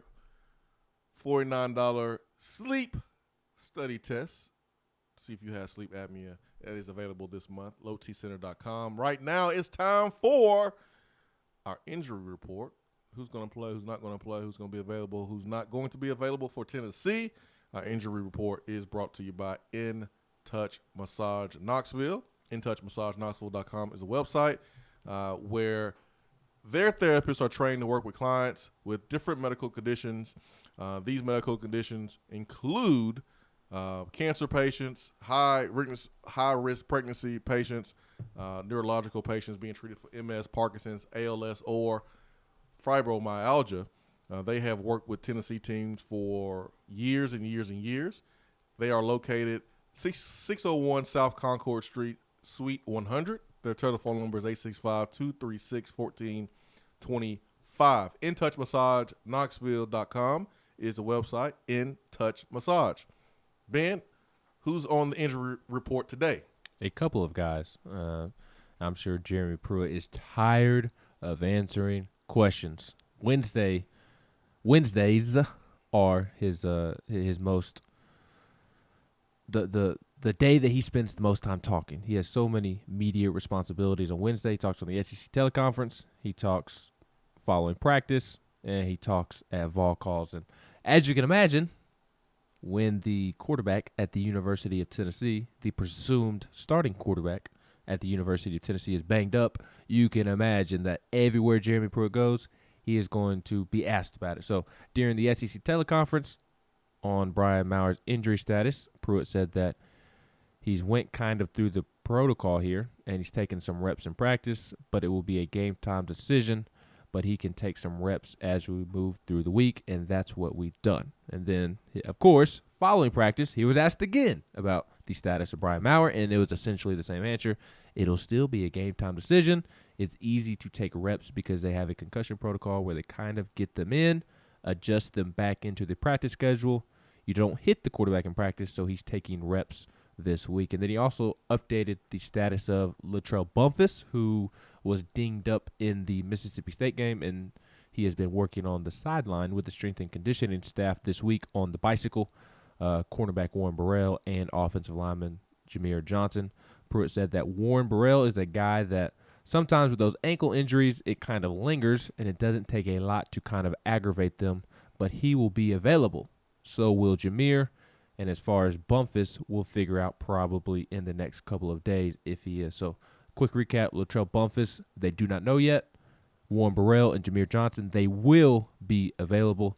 And then to wrap up his press conference, he was asked about the status of Riley Locklear, who did not play against Mississippi State because he, according to Pruitt, had his bell rung. For whatever reason, Pruitt didn't want to say that he had a concussion, but rather he had his bell rung against Georgia pretty bad to the point to where he needed help walking out of the stadium after the game. But on his status, Pruitt said that we don't know if Locklear is going to play yet. Right now, I'd say he probably won't. But we've got Trey Smith in there. We can play Darnell Wright, Ryan Johnson, Jerome Carvin, Chris Akporogane. We can play Jameer. So we've got guys that can move in there and play. So that was the injury report. And then I'll add a note on the offensive line. I thought it was interesting that during Tuesday's practice, Trey Smith had gone from left guard to right guard, and they slid Jameer Johnson into that left guard spot. So with that lineup on Tuesday, it was from left to right, Wanye Morris, Jameer Johnson, Brandon Kennedy, Trey Smith, Darnell Wright. And then on Wednesday, it went back to the old version of the offensive line with Jameer Johnson working at tackle and Trey Smith back at left guard. So I will be interested to see what they do with Jameer Johnson this weekend, assuming that he plays. Yeah, him and you just mentioned him and Warren Burrell available, and let's not put Warren Burrell on Jared Judy. That's the last receiver Warren Burrell needs to be guarding if you got sore ankles, because that dude is a human joystick. There's not an Alabama receiver that I want Warren Burrell guarding. No, I won't say that. What, the little white walk-on receiver? No, I won't say that. But it's just Jared Judy has his game is different than Waddle and Bugs. Ruggs. Those dudes are north and south speed demons. Jared Judy will shake you out of your drawers. He'll break your ankles. Like, seriously. He's like AI, Allen Iverson, with the football in his hands. Maybe he'll do the reverse and fix Warren Burrell's ankle. Snap it back into place. I don't know, man, but I don't know how I want Warren Burrell on Jared Judy, because when you're a corner, the worst injury, corner or wide receiver, the worst injury for you is knee or ankle, because you got to change directions. I remember when Josh Smith, former Tennessee Volunteer receiver, right here from Knoxville, CAK, who is expecting a baby. Congratulations, Josh Smith. But remember, he had his ankle injury. And it took him forever because he's a wide receiver. You got to cut on that thing. It's hard. And those high ankle sprains, and we don't know what Warren Burrell's ankle injury is, but those high ankle sprains are actually worse than the break. For him not to be playing the last couple weeks, I'll be surprised if it wasn't similar or a high ankle sprain. Because a low ankle sprain, you can still roll, man. Those things heal pretty quick. Tape it up. You good to go. Yeah, those low ones. But those high ones, those are tough. Those are tough to come back from.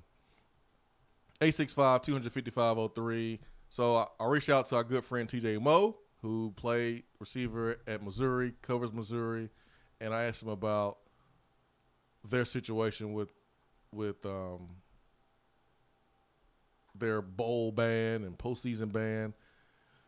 He says Mizzou is eligible for all postseason play pending a decision. So if it is not decided before the championship game and Mizzou won the East, they would play.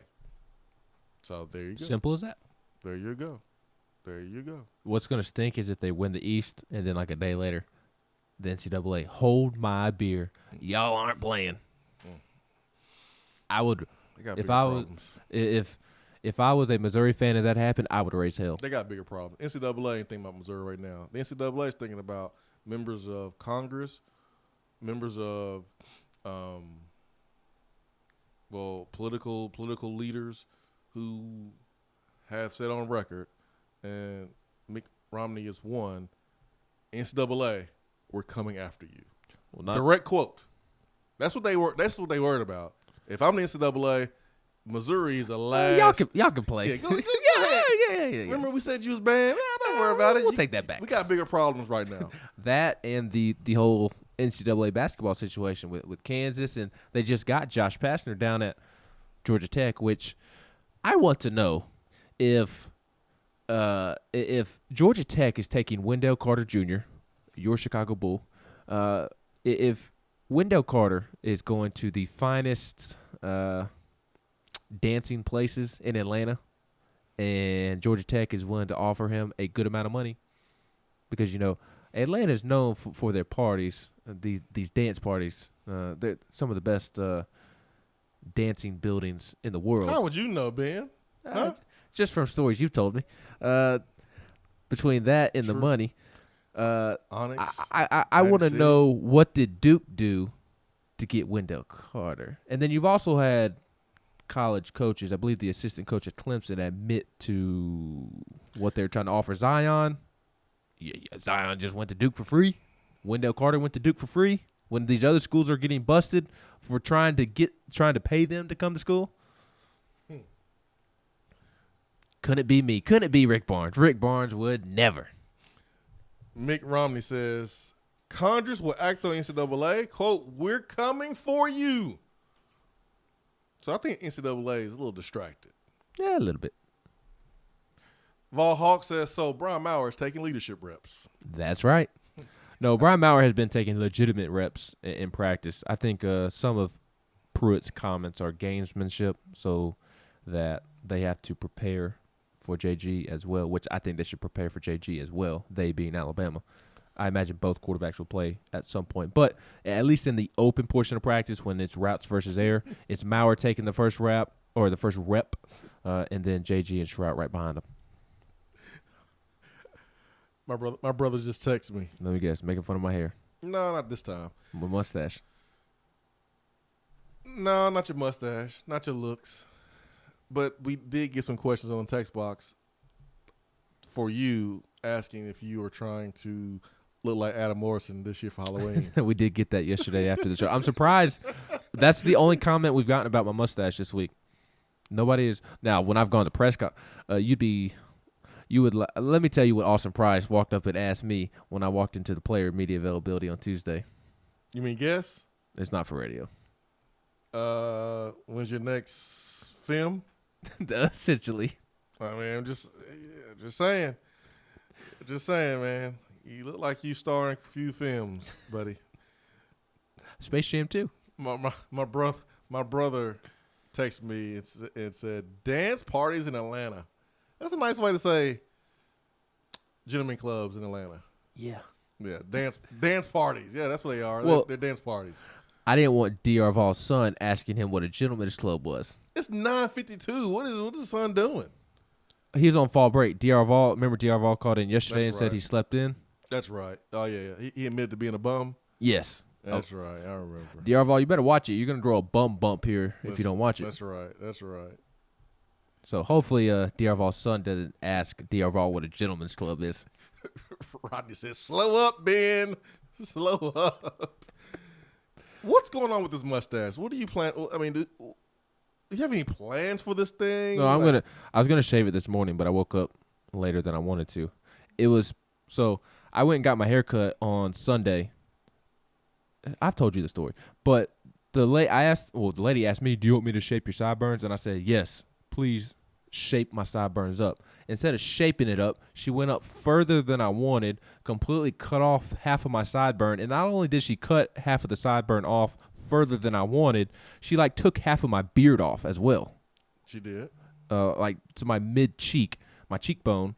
And so at that point, I was like, well, now I have to shave. So I was just sitting there shaving with the plans to shave my mustache and shave everything off.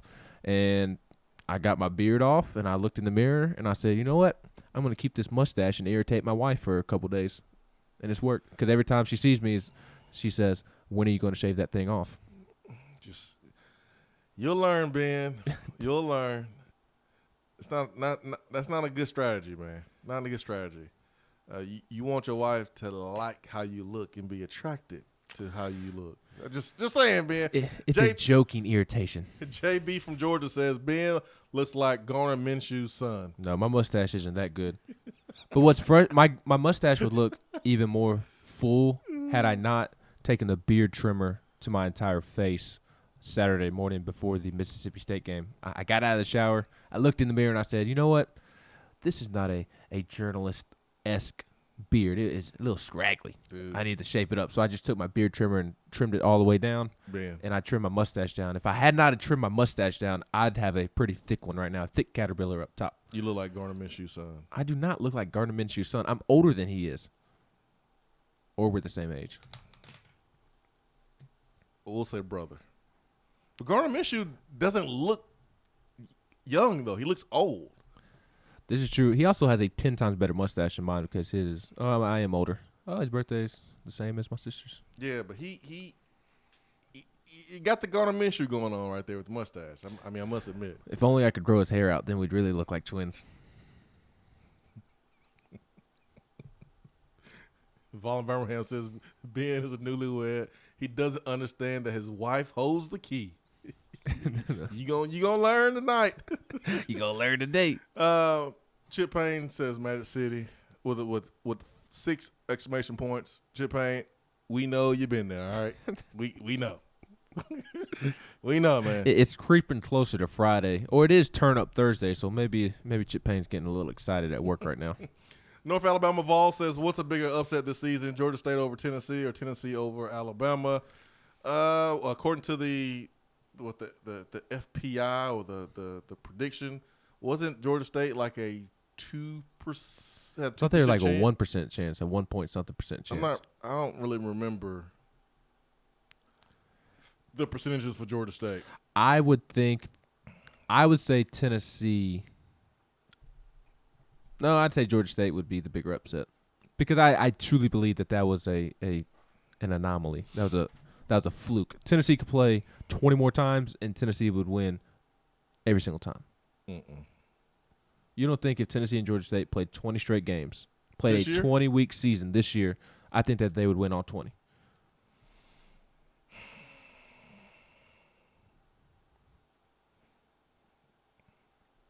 I don't think the game was a fluke. I think when Tennessee played Georgia State, Tennessee wasn't as good as they are right now, and Georgia State is not as good now as they were then. And I think if they play now, I think Tennessee will win because they're a better football team. I don't think it was a fluke because we got outplayed in every single way possible in that football game. So that's why I disagree with calling it a fluke. Because we just got beat, man. We got beat on the line of scrimmage. We got beat explosive plays. We got beat in every single way possible. That's why. I guess my definition of a fluke is something that happened once but would not happen again.